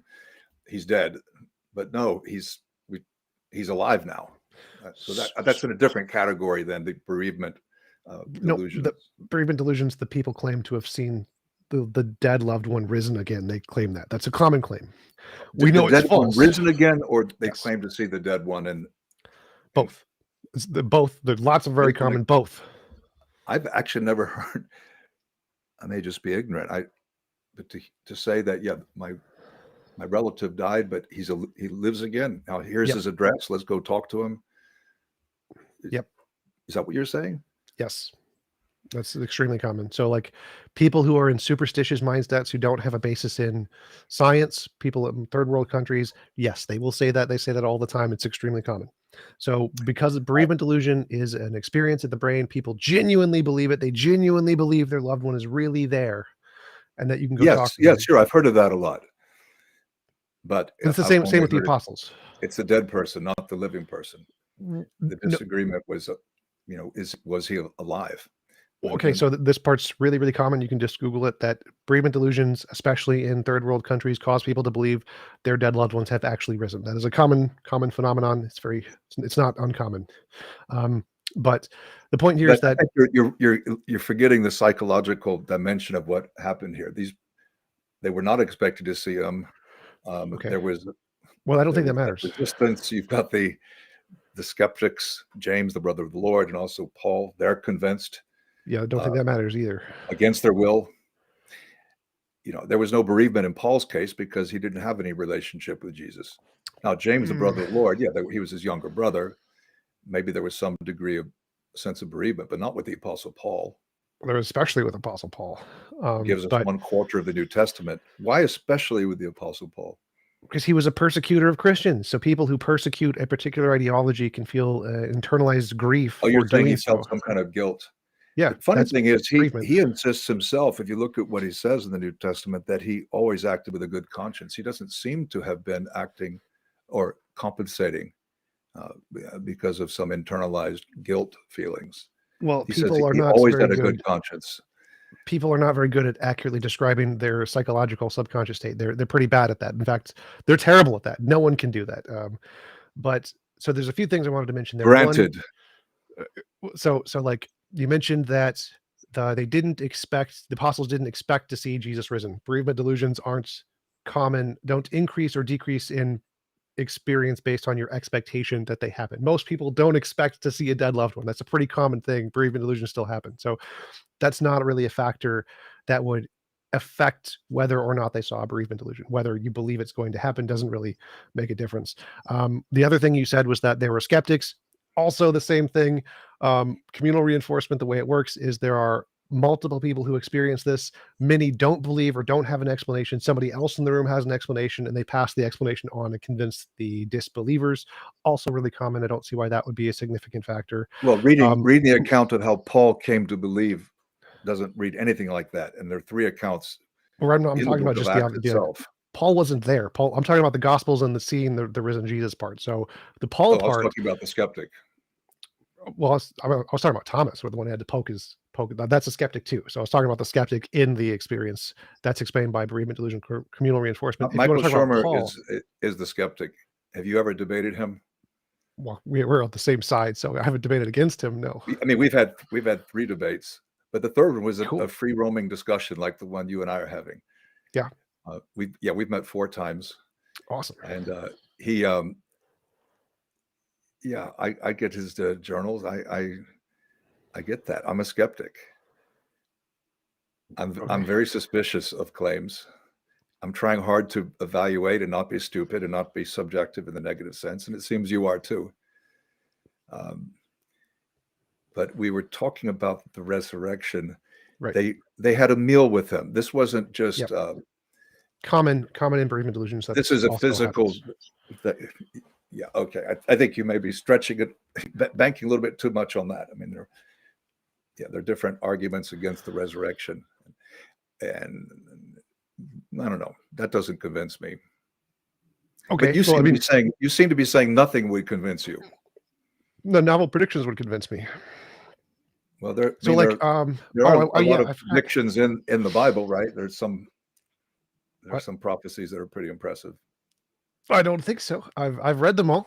That's a pretty common argument. They're pretty terrible, but yes, if there were accurate prophecies in the Bible, that would be good evidence. So, like, So, to for give an example, example, Jesus says that he says that Jerusalem is going to be totally destroyed. In one of his parables, the wedding banquet, Matthew 22, it'll be burned. There's an army coming. But what the Jews expected was that the Messiah would come and drive out the Romans, and it was the exact opposite. They don't accept the Messiah, and God uses the Romans just as he used the Babylonians in the 6th century BC. I mean, Jesus' prediction of the destruction of the temple, that was pretty spot on. The predictions that the Roman Empire would fall, which we see in the book of Revelation, were probably as hard to process as predicting that the United States will fall. I don't think so. So, during its long history, Jerusalem has been destroyed twice, completely besieged 23 times, attacked 52 times, and captured and recaptured 44 times. Predicting war events, especially during that time period, is extremely easy. If you want to make that a successful prediction, you need to give a date and a time. Say it will happen here, and this is the exact date it happens, and then that would be a great prediction. Simply saying that the temple will be destroyed is like, I can predict my house will be destroyed by fire. It's going to get eventually. That's probably going to be true. He it's said not it would a great happen. prediction. It would happen in that generation. So it wasn't. He also said he was going to return in this generation. He said he was going to return and destroy the temple, which I believe he did in 70 AD. Well, no, I meant but that's not the second coming. That's not the judgment day. That's a limited judgment day. Judgment on. I mean, there are many judgment days and many comings. The language of God coming through the clouds, which is a metaphor, but to rescue or vindicate or punish. There are many of these in both testaments. Right. So the point here is that the ambiguous language of "I can return in this generation" can be applied into, at very least, a 2,000-year time scale. So it's not a very good prediction. Like if I said my house will be burned down in fire within this generation, and by this generation I mean the next 2,000 to 4,000 years, it's not a great prediction. It's a pretty terrible prediction. But that's not what the generation meant. I mean, and it happened less than 40 years later. Right. So anyway, again, we were talking about prophecy. You weren't that impressed. We're moving into a different subject here. Right. So the reason those prophecies don't work in the Bible is because they suffer from an ambiguity fallacy. If you tried to publish that in an academic paper, it would be tossed out. That's not a prediction. If you want a prediction, of course you got to give. That's the wrong genre. That's not the way it's written. Well, it's not and reliable. They're often rich with metaphor anyway. Yes, that's the problem. That's what an ambiguity fallacy is. Yeah, but it's also prophecy is a genre, and apocalyptic is a genre, and sadly, this is greatly misunderstood today. Well, so to go back, what would be evidence would be accurate predictions or prophecies in the Bible. To be an accurate prediction or prophecy, it has to be specific, has to meet the current standards of like science of saying this will happen at this date, at this time, with specificity, because ambiguity, for each potential interpretation of a statement, the statement is an additional guess. So if you have a statement that says There is a man named Bob standing over there, but I don't discriminate on how long the over there could be. Every foot is a wrong answer. So over there, he's not there, he's not there, there. All of those are wrong. So because the statement can encapsulate all of the different potential lengths up until we find Bob, that's a billion failed tests and one successful test if I find a Bob over there. For it to be a prediction, you have to say Bob is standing 87 feet in that direction. Now, there's one possible answer here. If you don't find Bob at I 87 see feet, what you're you're wrong. doing. I don't think you're. I'm not sure we're talking about the same here. Biblical prophecy is rarely something predictive or specific in that way. Right. The prophecy doesn't. It's not like it's new truth. Prophecy calls people to obey what's been revealed. In the Old Testament, the prophets say, obey the Torah. And if not, based on what the Torah itself says, Leviticus 26, Deuteronomy 28, you'll be ultimately exiled. So the prophets are hardly ever talking about something generations and generations or millennia later. They're talking about things that will happen soon. Like, you're not going to come back from this battle, you'll die in this battle, or this will happen within the next 2 years. But there's an immediacy, and prophecy it's a challenge to people to obey what's been revealed. Many people think prophecy, they're thinking Nostradamus and they're thinking documentaries they've seen on TV. That's not really the nature of biblical prophecy. Wait, just to clarify, I wasn't saying that was what they were. I'd say that's what they would need to be evidence. So we were talking about what would convince me or what would I consider to be evidence, novel Yeah, because predictions. I was just interested. Right. So like if the Bible, to give a more extreme example, if the Old Testament Bible said DNA is a double helix, Donald Trump will be president in year X. No one would have understood it, right? I agree. No one would have understood it, but it would have been phenomenal evidence. So the Bible's not a scientific book, so we're not going to find anything like that in Scripture. That's a category error. Well, you're not going to find a lot of theology in a chemistry textbook. It's not a category error. It's just a description of what evidence would be. So for another more realistic example, in Hinduism, in the Vedas, it says that the age of the earth is 4.3 billion years old. That's a really good prediction, and it was written 6,000 years ago, and it was 95% accurate. It's very, very close. That is a phenomenal piece of evidence. You're talking about the Yuga and the Kali Yuga, and yep, all the different ages. Cyclical time, so it doesn't really work with linear time that I think you and I accept. Well, that wouldn't make a difference. So like from the point of the Big Bang, whether the Big Bang was a cyclic universe or a linear universe, the age from the Big Bang till the age of the Earth was 4.3 billion years old. That's exactly correct, or 4.5 billion. So it's really close to correct. So that's a good prediction. They made an accurate prediction. Big Bang to Earth, the age of the Earth. But you subtract 4.6 from 13.8, right? And you'd have 9. So it's 0 point of the Big Bang, the amount of time until the Earth existed. 4.3 billion. I don't think that's quite right, because the Earth's only, or maybe 4.5 billion years old. Big Bang is yes, you're right. So it's subtracting the 13.8, but that's fine.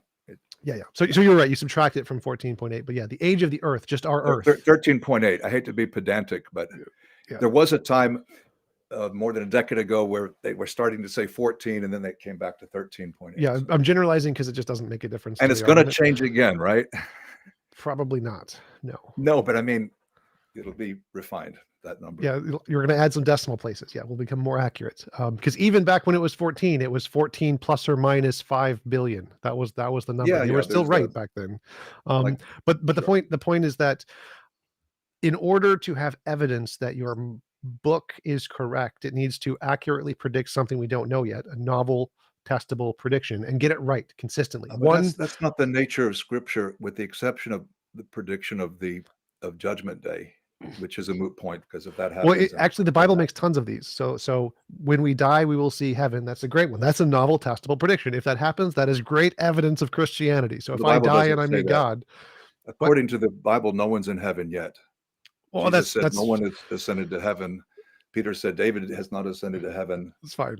It's fine. It could be infinitely at any time in the future. If I, at some point after my death, I go to the pearly gates and see God, that's phenomenal evidence. That's a novel, testable prediction. Or if the things in Revelation happen as described, that's good prediction. If like a quarter of the Christians magically disappear and their clothes are on the ground, phenomenal evidence. That's great. Oh, that rapture theology. Oh, I hate that.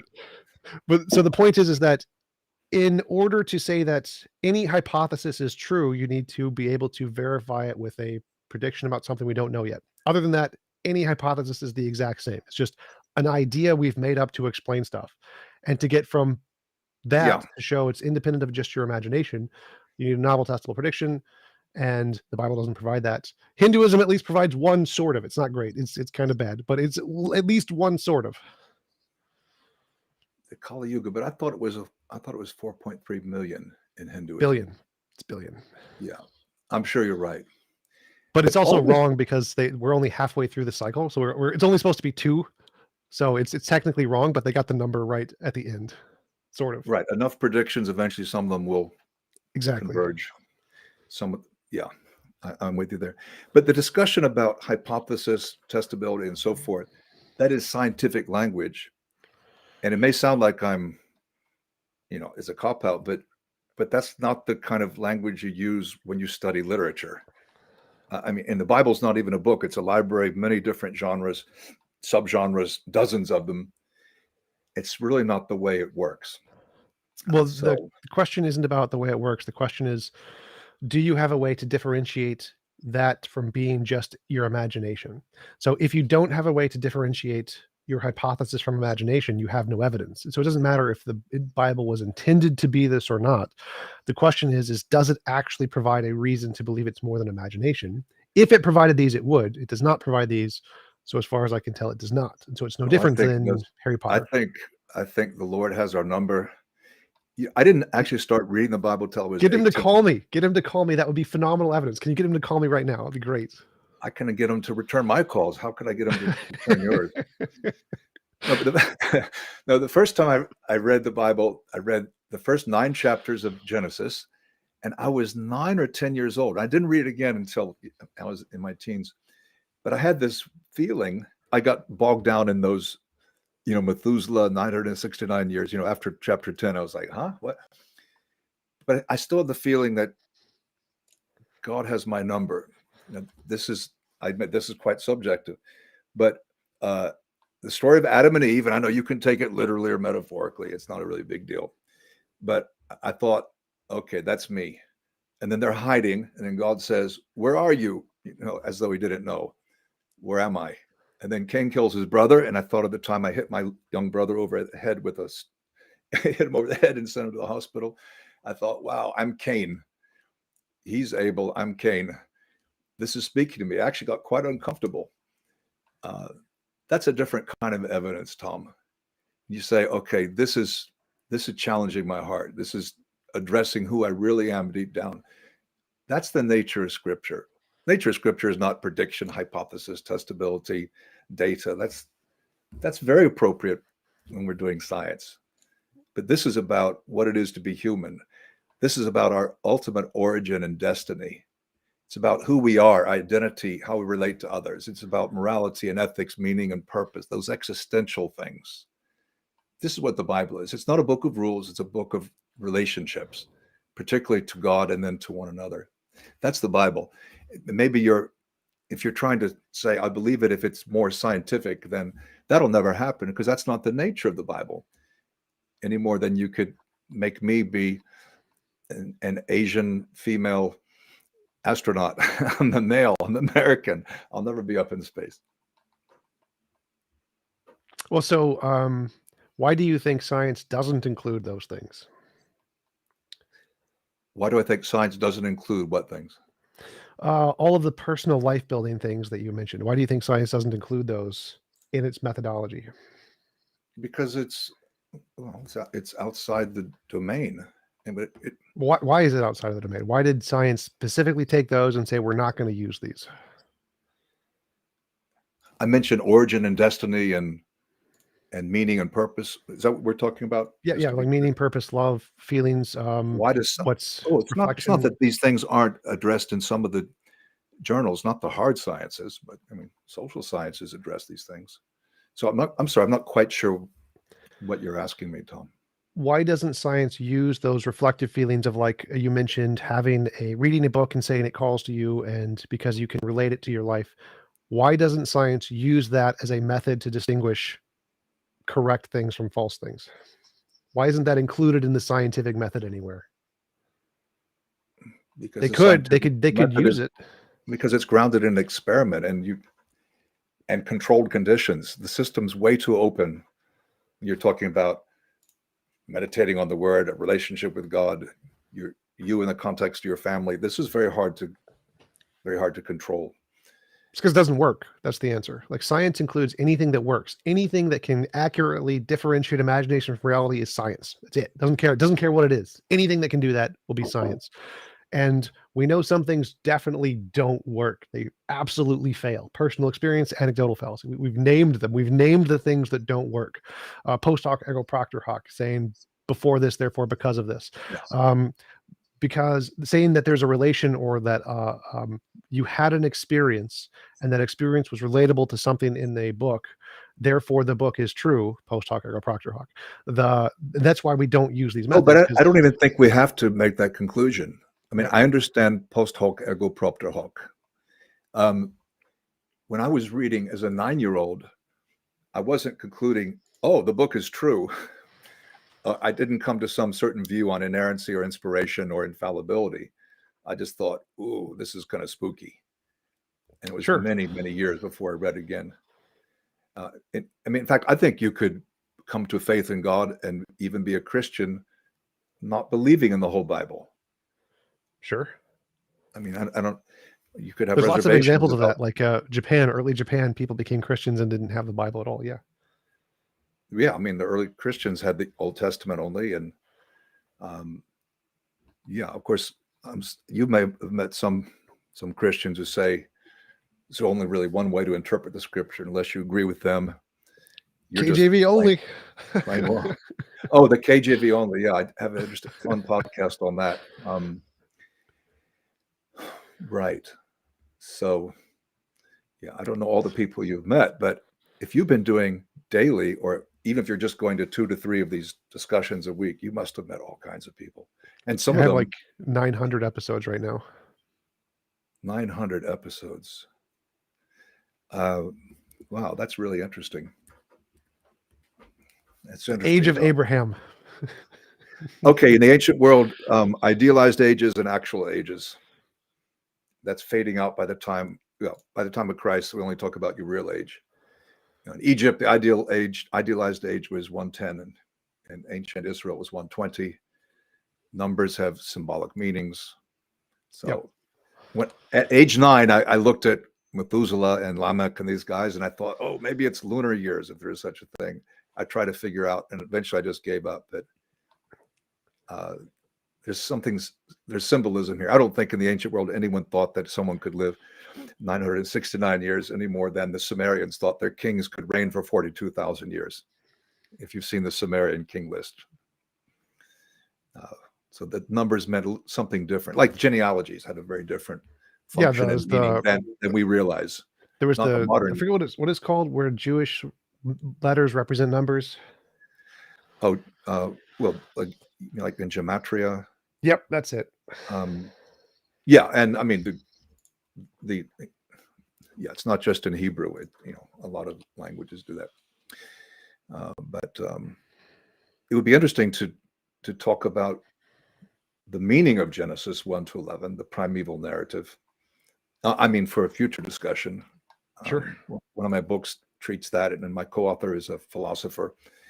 We have fun with that, and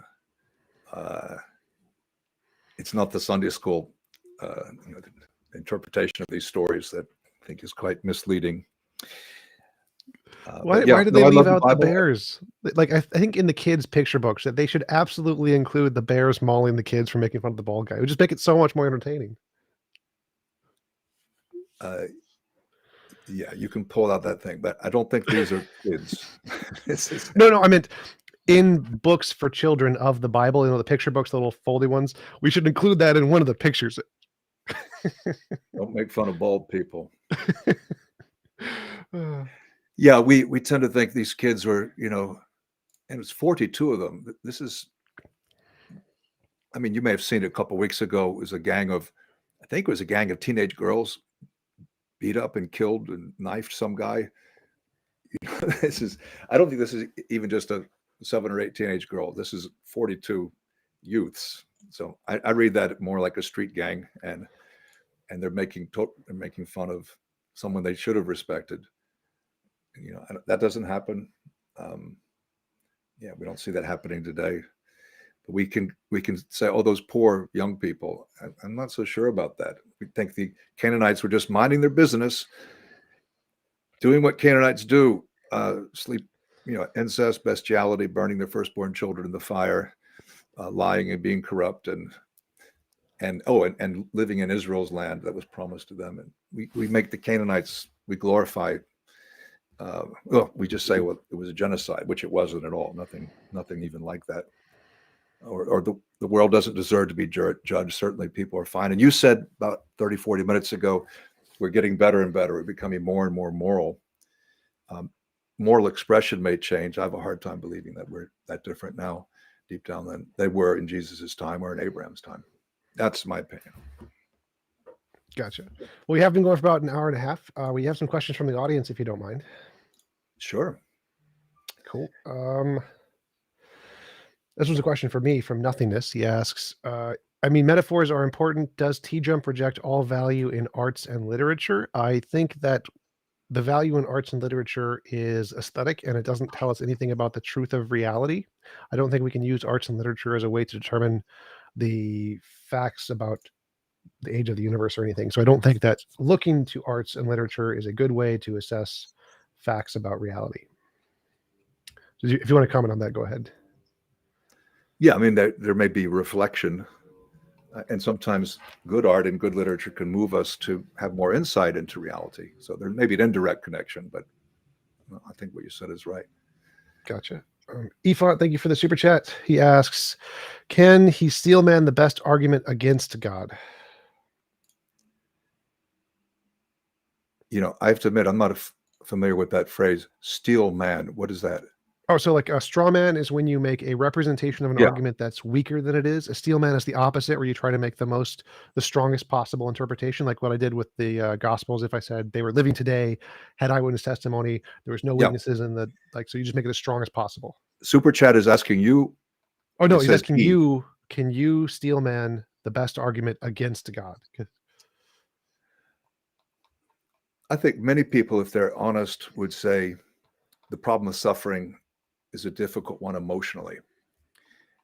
If there's a God, why cancer? Why, if the Bible's true, why would only the minority of people ultimately be with God? Why would the rest be destroyed?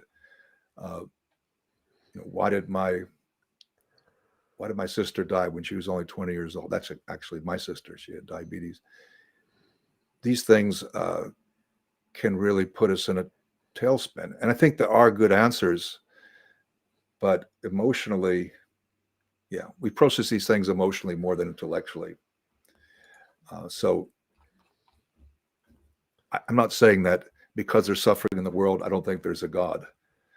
But I think what people find most weighty is, it's pain that happens on God's watch, things that God allows. So I don't know if I'm answering that question. Yep. Because he was just asking, can you represent the best argument? It would be something like that. Wow, the questions are coming really fast here. Well, those are all comments. So there's tons of those. There's only specifically the ones that are tagging me or the questions. And so there's a... Okay, you take another one. Sure. Keith Koster asks, ask him how he would know what is metaphor versus what's literal in the Bible. First, to read the whole Bible. Most people who claim to be Christians have never read the whole Bible. I mean, to read it multiple times, so we're really familiar with it. Don't read just the Bible, read other kinds of literature, and then you become familiar with the different genres. And I think it takes a little bit of training, but it's not hard. I mean, every language, every culture has metaphor, but what we may take something literally that we shouldn't. We just need some training. I mean, if there's a specific example, I could clarify, but I'm saying read all of Scripture, read other books, and you can see. Students of literature normally understand what's a metaphor. I mean, there's always a possibility someone could misunderstand, but For you, the sun will go down at noon. Okay, you see in the prophets. Well, the sun's not going down, but you're going to be in darkness. We're not talking about a solar phenomenon. We're talking about this is the language of blessing and cursing, light and dark. And if you read all the scripture, you can make those connections. Jesus is a door. Yeah, you go through him. He's bread. He's light. He's a shepherd, and God is a rock. There's a serious problem of trying to establish, because there's some obvious ones like that, like Jesus is a door. I don't think they literally mean he has a handle and you open it. But there are some points in the Bible where it's hard to distinguish, is this a literal or figurative thing, and to try to figure that out is a difficult process that I don't know if there is really an objective answer on. It's my position. Is there an example that comes to your mind, Tom? Not off the top of my head. I'd have to go back and look at them, because there's a whole list of them, things that could be interpreted literally that seem ridiculous. Talking snake, talking donkey, those are probably the big two. Did the donkey literally talk, or is this a metaphor? I mean, the snake is a common in serpent. Ancient creation stories. You have a loss of immortality somehow connected to a serpent. Do you have to take that as a literal talking snake? I mean, I hope not, but if someone does... Well, the question is did the authors intend it to be literal, or did they intend it to be metaphorical? And the question is yeah. Go ahead. Yeah. So in the primeval narrative, which I think is a patchwork, it's a retelling of a number of stories that were familiar in the ancient world. I think people would recognize,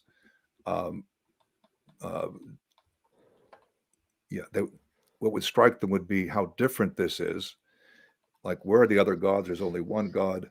God creates people when there's honor and dignity, not to be their slaves, not to be the slaves of the gods, but to be trusted, to bear God's image. I think people would notice those things. A talking donkey, now that's in the book of Numbers. I think you take that one either way, but talking snake, So, as a younger person, I thought, I guess I was insecure. I want everyone, I hated disagreement. I want everyone to have the same interpretation I do. I'm a little bit more broad right now. But this question of metaphor is that's a great question. For sure. So we need an interpreter. Nicholas says, we need training in interpretation. I used to think that the Bible, I don't know where I heard this, God's his own interpreter. The Bible, you don't need to interpret it, you just need to obey it, as though we're so objective that you just need to do what it says. And well, the question is, what does it say? So interpretation takes work, and it's much more convenient just to act like you don't need to interpret it. Just let someone else tell you what it means. But I think that's lazy. Joking Atheist, thank you for the super chat. He says, 70s are for the sofa debate. Thanks to the host and the guest. Both present themselves as gentlemen. Appreciate the compliment. I'm glad they think we're both gentlemen. Thank you. I'm definitely not. I don't know about you. It's like, ouch. I'm a scoundrel. You mean you're not normally like this? Yes, I want to be a scoundrel. I don't want to be a gentleman. That's an insult. Insult to my honor. Pirate. No. Gentleman stuff. How we interact is important. For sure. Harry says again, he wants slaves. Well, okay. It's still, what is it, like 4 to 5 million people being trafficked today? Yes, there's still a huge amount of slavery. But I know you're just kidding there. Yeah, he's trolling. Yes, free will is important, but why didn't God make Eve smart enough not to be fooled by the serpent? From Harry Nick, thank you for the 5 GDP. Yeah, it's not really about the serpent. It's about doing what she knew was right. So the serpent comes along and he kind of twists the command. Did God really say you shouldn't eat from any tree in the garden? Actually, there's only one forbidden. And he kind of pulls her in. He tells these half-truths. And so you could say deceived by the serpent, the evil one. You could say she's deceived by herself. It's the same thing. It underscores our amazing ability to rationalize and to twist. And it's one reason I think we're no different today. It's the same. Yeah. Gotcha. Mr. Monster, thank you for the super chat. Have you heard of ontological mathematics and how people try to prove the existence of a soul through Pythagorean mathematics? Seems wild. Have you heard of ontological mathematics? Oh, so numbers are not just real, but they're real in more of a Platonic sense? Yep, that's ontological mathematics says that Okay. mathematical Pythagorean objects mathematics. exist. Yeah. Yeah, I don't know how you would. It's hard enough just to define what a soul is, let alone prove its existence. So I'm with you, Super Chat. It does seem wild. It's beyond me. All right, Charles and Solo, thank you for the super chat. What part of the Bible is real, descriptive of reality, and which part is metaphor, imaginary? Are the two mixed together? In what ratio? Well, I think the whole Bible is giving us a true picture of reality, even when there is metaphor. But if you're asking about, say, what's poetic, probably 30% or more of the Bible is poetic. And I don't mean poetic in my opinion. I mean in the opinion of Hebrew scholars. I mean, my Hebrew's not that good, but it actually is poetry. I'm not saying, oh, that you just mean that poetically. No, it's actually in poetry. A lot of the prophets are poetry, the Psalms, of course. And poetry is very common. So at least 30%, maybe more, maybe a third, maybe a little bit more. But when you say real and descriptive reality, it's a book of relationships. It's not meant to tell us about the new world or what is DNA, but about who we are, which is in relation to a God, human dignity, human obligation, love for the deity, love for one another. That's real. It's a moral world. There's accountability. Ultimately, there's a day of judgment, and it will be fair. No doubt, it will be fair. That's what I mean by descriptive reality. Jesus, if you read the Gospels, you read a lot of things about Jesus that I think are pretty straightforward. On the other hand, he tells a lot of parables, which may have some verisimilitude, though most of them have some zany, fantastical element. A guy who owes 25 times the national debt of France, to someone else, and God he forgives him his debt. There's always something that is really wild. But even parables are true in that they convey truth. But you would be severely destroying a parable if you insisted that all the details are literally true. That's just not the way it works. That's all I can say for now. Gotcha. Kiyam Inc. asks, how would you react, go forth if irrefutable evidence of the Bible being untrue surfaced in your lifetime? Yeah, and I'm trying to think what that would look like. I mean, if it turned out Jesus's that bones. Oh, well, that would be a real problem. Yeah, if the, and of course, you may remember about 15, 20 years ago, someone found a tomb of, there was a Jesus and a Joseph and a Mary, but these are like some of the most common names in the first century. If you go to the Israel Museum, there in Jerusalem, there is a ossuary, and you'll find those names, but they're so common it doesn't really mean anything. But yeah, if you found Jesus's bones, that would be very strong evidence against the resurrection, and that would be then to continue to play at being a Christian when you knew that would be false and utterly pitiful. And that's what the Apostle Paul says in 1 Corinthians 15:17, 1 Corinthians 15:19. So bones. Thank you, Tom, for that suggestion.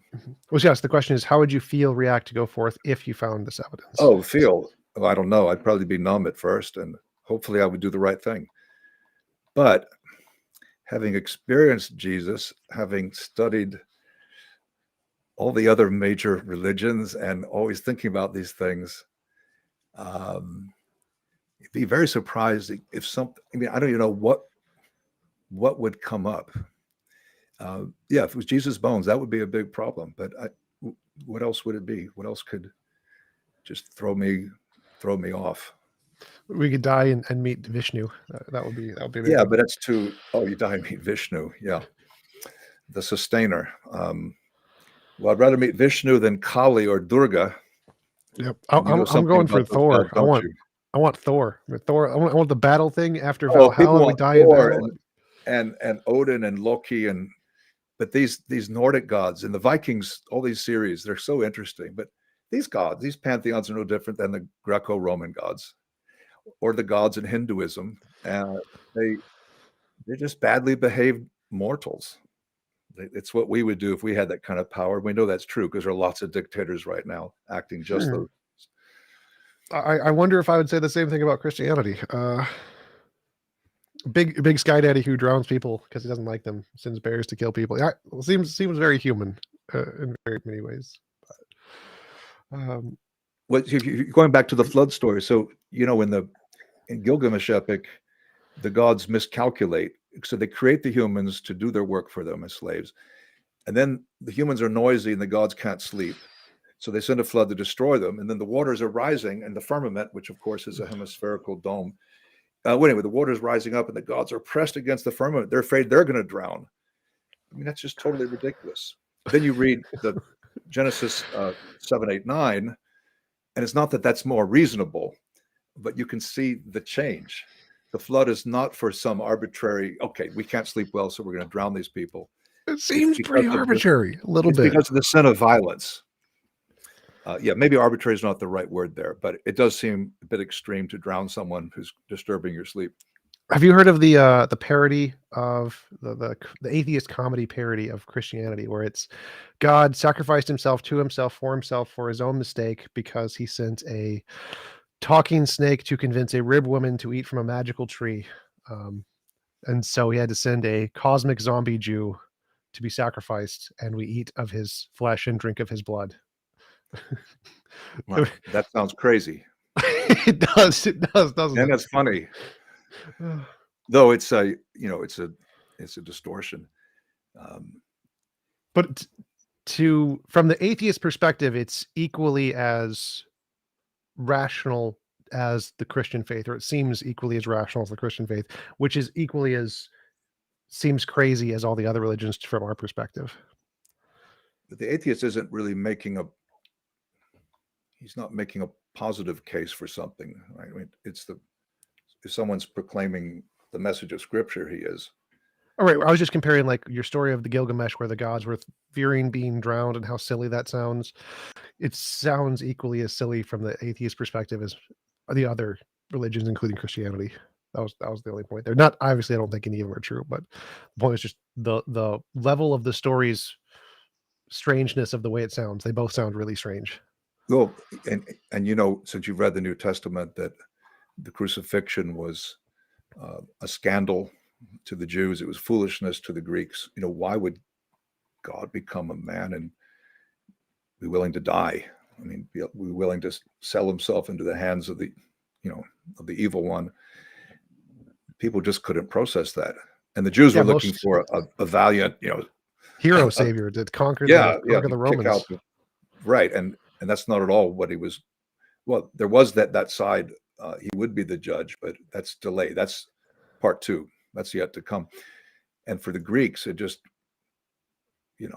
made no sense at all. So maybe that's you and many skeptics who are watching our interaction today. So I'm not totally surprised, but there's a beauty and a power, and I hope maybe you'll go back and look at those scriptures again. I think. I mean, I kind of think they're boring. I think Harry Potter is much more beautiful and powerful, but it's just my opinion. Well, you're reading some of the same themes in Harry Potter, or how about the Narnia stories? Yes, C.S. Harry Lewis Potter has directly. that death and resurrection theme running through, I think, all the books.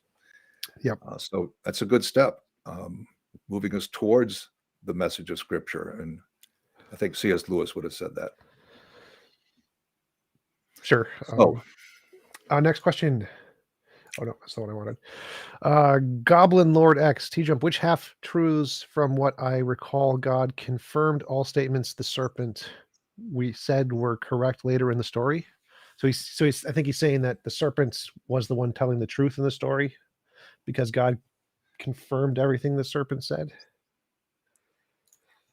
No, the serpent says, I don't have it in front of me, but did God really say you can't touch any tree of the garden? And then You will No, surely die. And he and says, you will you will surely not die. You will know something or gain knowledge.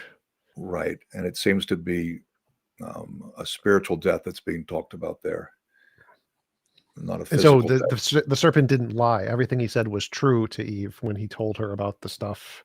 I think that's the point, is that the serpent was telling the truth. No, I So he think he wasn't was manipulating Eve. He was telling her the no, truth. no, he was telling half truth.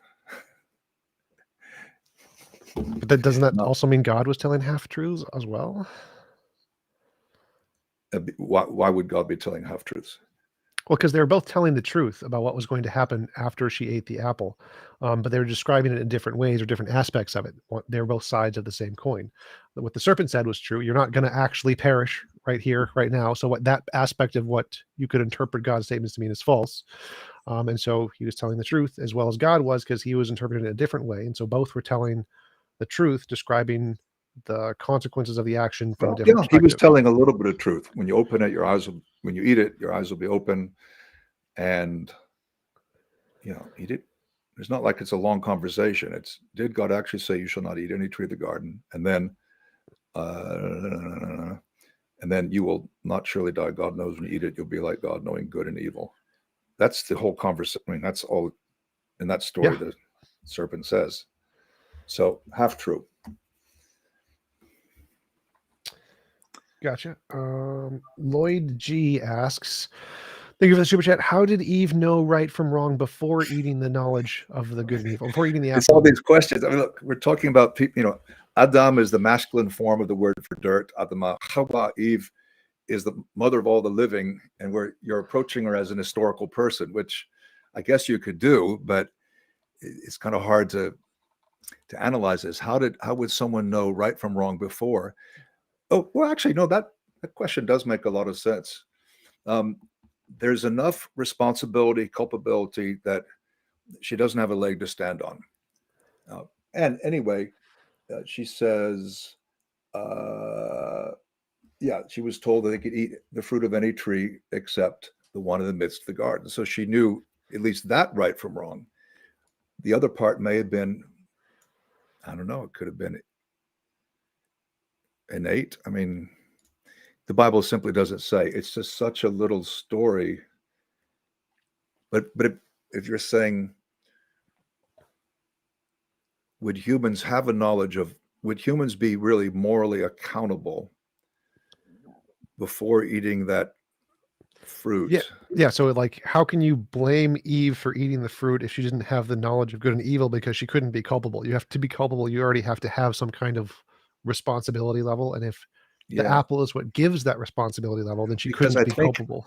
I think the answer is that the knowledge here is not just intellectual knowledge. Okay, here's a list of right and wrong behaviors.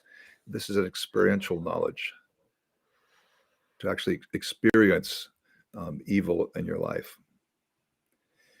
But wouldn't that mean she didn't experience that before eating the apple, and so she wouldn't be culpable? I'm not sure you have to do bad things in order to know what's right and wrong.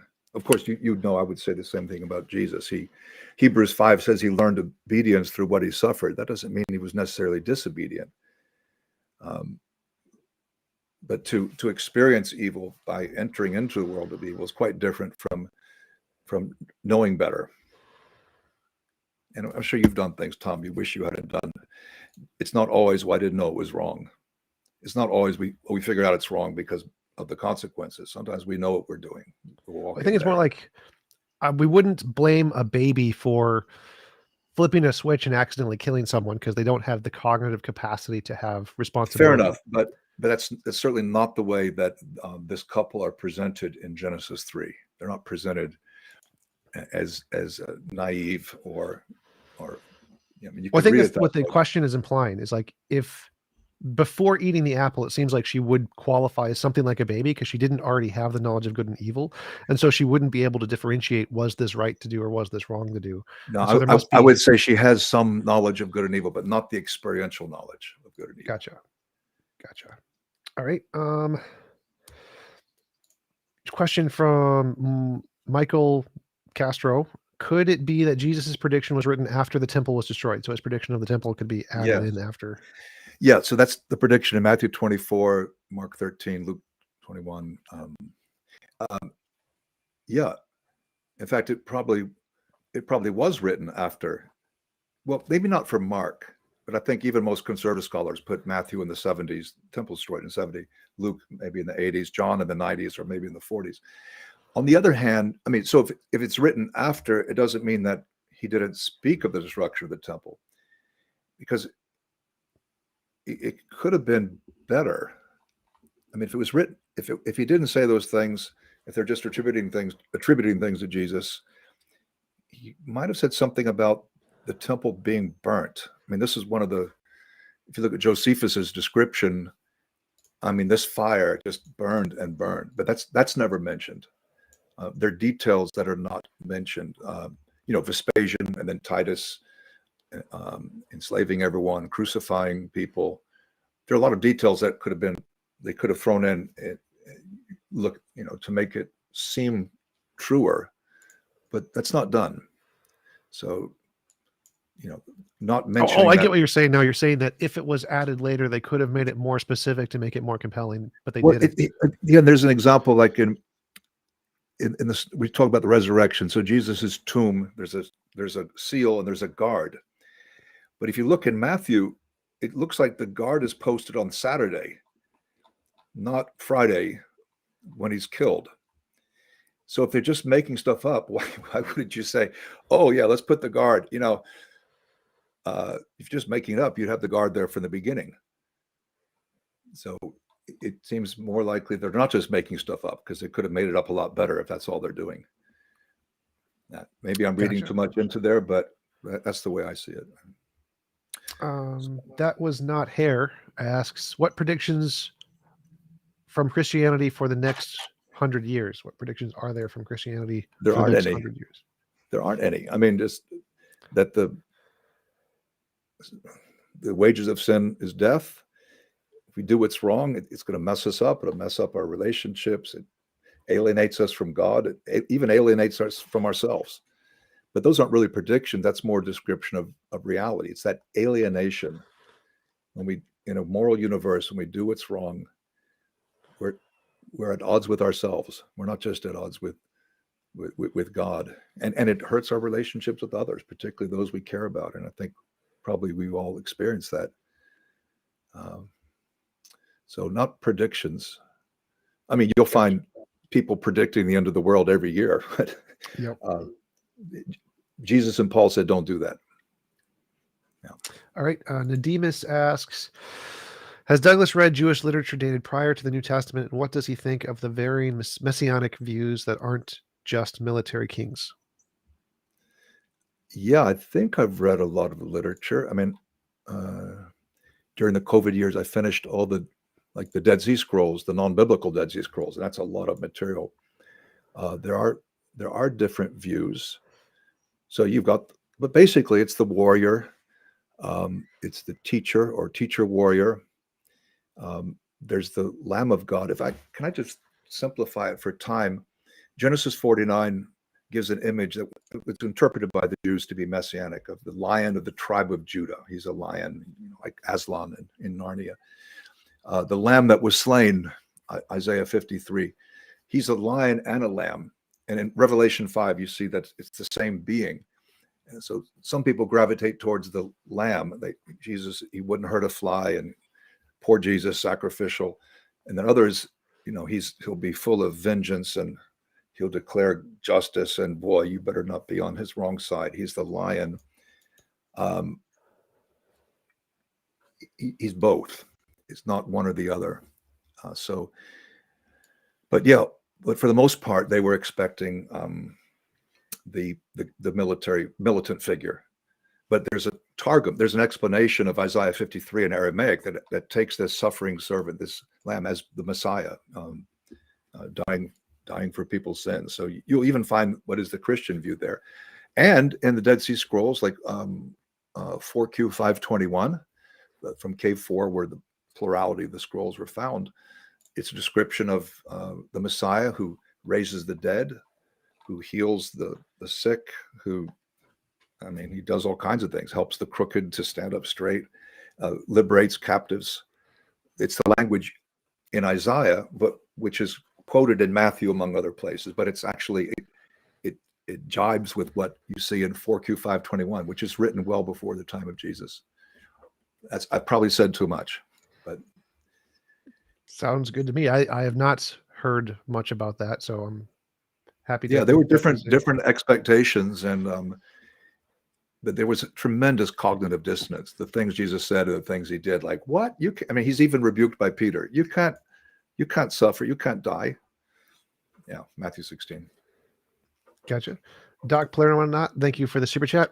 Scholars date Mark to after 70 because the little apocalypse describes the temple's destruction. It is a plea asking Jews to flee and become pacifists. Well, most scholars date Mark to I think 65 is the typical date. Most scholars, even though you've got the mini apocalypse, they still put it in the year in the 60s. But as far as the Jews fleeing and becoming pacifists, I don't know if the pacifist part is right. I mean, I'm a pacifist, but he's telling those who believe the oracle to get out of town.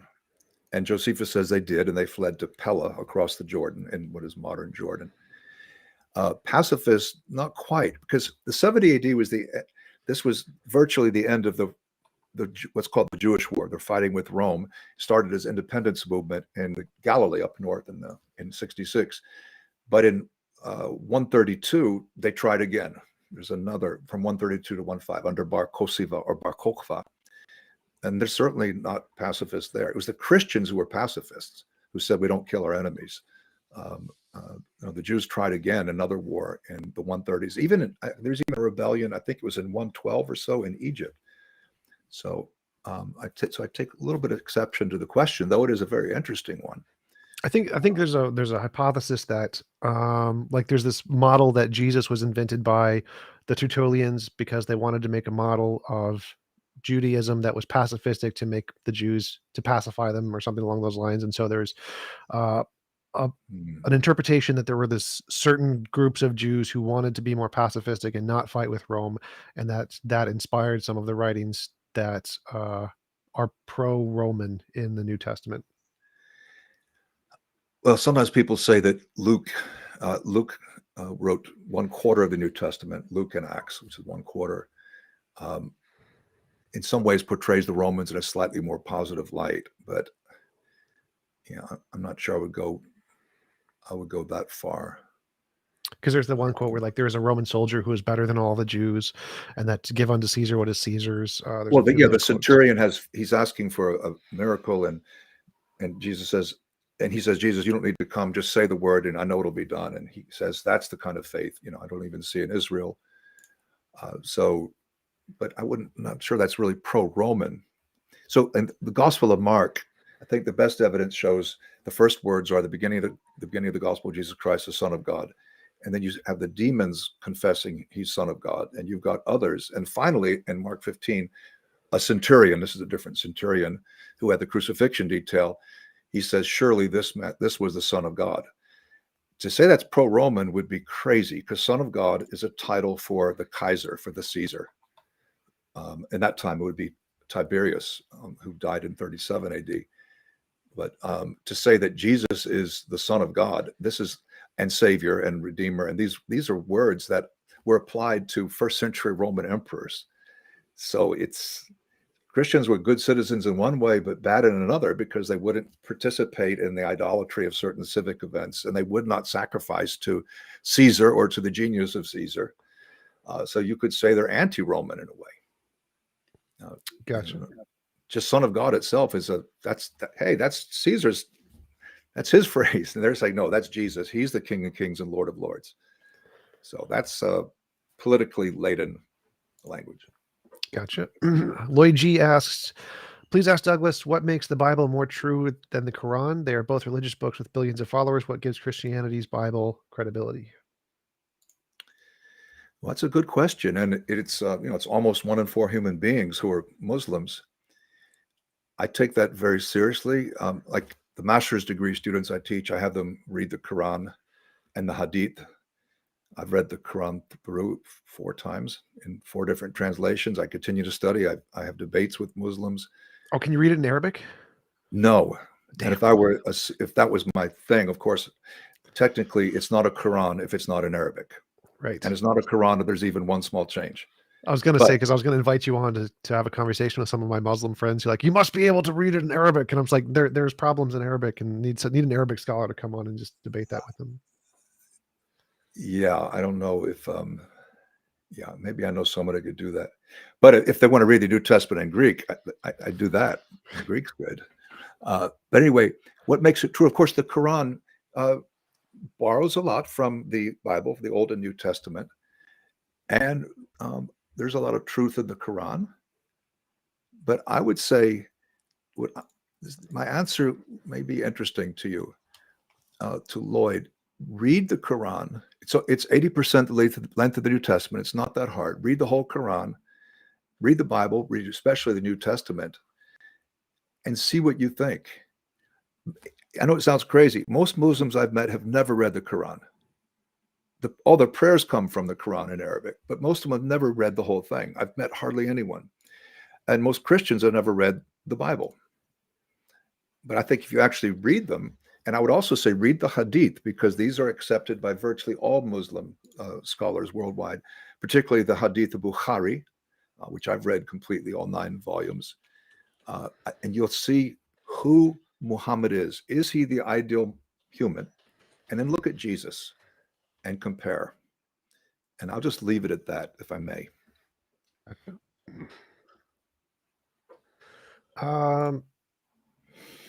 Masked Bandit asked, have the writers of the New Testament been shown to have actually existed outside of the biblical sources? The writers of the New Testament, of course, it's a little tricky because the Gospels are all anonymous, right? As is 2nd and 3rd John. But if we went with the traditional figures, had they been known to exist outside of biblical sources? John, yes, because John taught Polycarp, and we have something from him in the 2nd century. And Polycarp taught Irenaeus, and we have things from Irenaeus from late 2nd century and early 3rd century. So for him, yeah, there's a chain that goes back. If we're looking for that existed outside of biblical sources, Jesus is, as you may know, mentioned in 42 sources. If you go up to the mid to late 2nd century, 9 of those are in the Bible, 33 are secular sources outside. And a fun comparison is look at Tiberius Caesar, who was the emperor from 14 to 37. He's also mentioned in a number of sources, but nowhere near as many as Jesus. I'm not counting the inscriptions in stone. He's everywhere. But if you don't, I'm talking about written, like in books and things. Jesus actually is mentioned in many, many. There are multiple sources within the Bible and outside the Bible. But other writers, it's a little, yeah, I mean, you can go into the cave in Ephesus, you'll see a picture of Paul, but that's a little bit late. I think it's based on the Acts of Paul, 160 AD.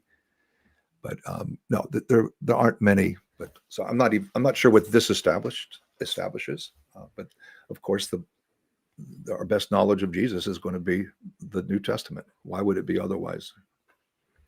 Gotcha. Yeah. Taylor Watson asks, if people made all this up, wouldn't these problems be the exact evidence we would expect to see? They could not imagine better. How do you take that, Tom? What does that mean? Which problem? I think he's saying that if the Bible was a human document, we would expect to see all of these problems because it's a human document. Because we see all these problems, therefore it's likely a human document. But what problems? Problems of interpretation, the problems of the historicity, the problems of the contradictions, like all of the things that atheists bring up seem to be problems that would exist in human documents that if it was really a godly document, we wouldn't be able to bring up these kinds of criticisms. I'm sure that knowing human nature, criticisms would be found or problems would be invented, even if there weren't any. But I don't think I would agree there, because if I take Gotthelescher Bach or something, I can't make the same kind of criticisms of Gotthelescher Bach that I do of the Bible. It's a logic textbook. Okay, so there's a parallel. Just hear me out here. You've got, if the Bible is the Word of God, we also have Jesus being presented as the Word of God in the Gospel of John. Oh, and by the way, in the Quran too, for that matter. Jesus in the incarnation became human, earthy. He sweated, not just sweat. I mean, he had to go to the toilet. He probably was sick sometimes. He probably was stressed sometimes. Even if he never sinned, he went through a full human experience. The Bible itself also is written. It's God's communication coming down to our level. It's in human languages, using human metaphors, it's set in human culture in certain empires, and there are. It's a very human document and divine at the same time. Just as Christians believe Jesus is very human, but also divine. So there are two aspects. I don't know, that may help a little bit there. So some things that we consider problems are just that it's a human book. The Bible exists in many partial and complete manuscripts, but there are lots of copying errors. But it doesn't change the essential message. But that's the way it is. In contrast, the Quran, yes, there were copying errors, although few would admit it. But it's said that if it's not really the Quran unless it's perfect and perfectly preserved. The Christian message is so robust, even if the Bible wasn't completely accurately copied, the message is still there. It's not lost. So I don't see these being the big problems that others do. I feel like I'm taking too much time to explain, Tom. You're being very patient with me. Oh, no, it's totally fine. Take as much time as you need. That's the questions are for you, so giving you as much time is the best thing to do. Let's see, we have been going for about 2 hours and 20 minutes. So really appreciate your time. It was a great conversation. Do you want to give any links or references where people can find out more about your work? Oh, well, yeah, I've got a website. It's douglasjacoby.com. Here in Britain, they pronounce it Jacoby, but it's the same word.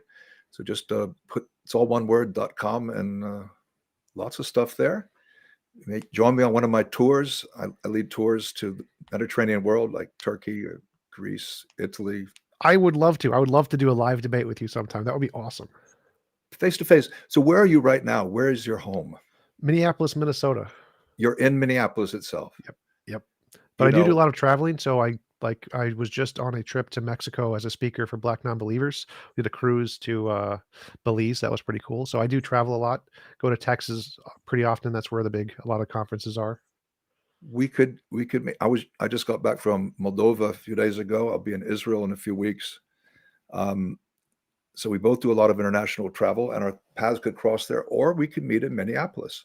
In the COVID years, I was doing a debate in Milwaukee, and we had the auditorium for like 900 people plus, and then it got canceled, but I still flew out, and we had the camera guy. We filmed it.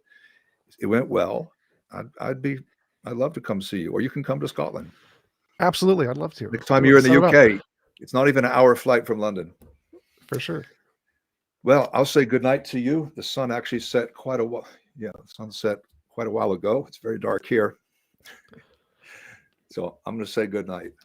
Absolutely. Thanks again for coming on. I really appreciate it. It was a pleasure. Hope Thank you you. have a wonderful And rest thanks of to your all day. those who weighed in and commented and asked questions. And Absolutely. All right. Okay. Talk to you later.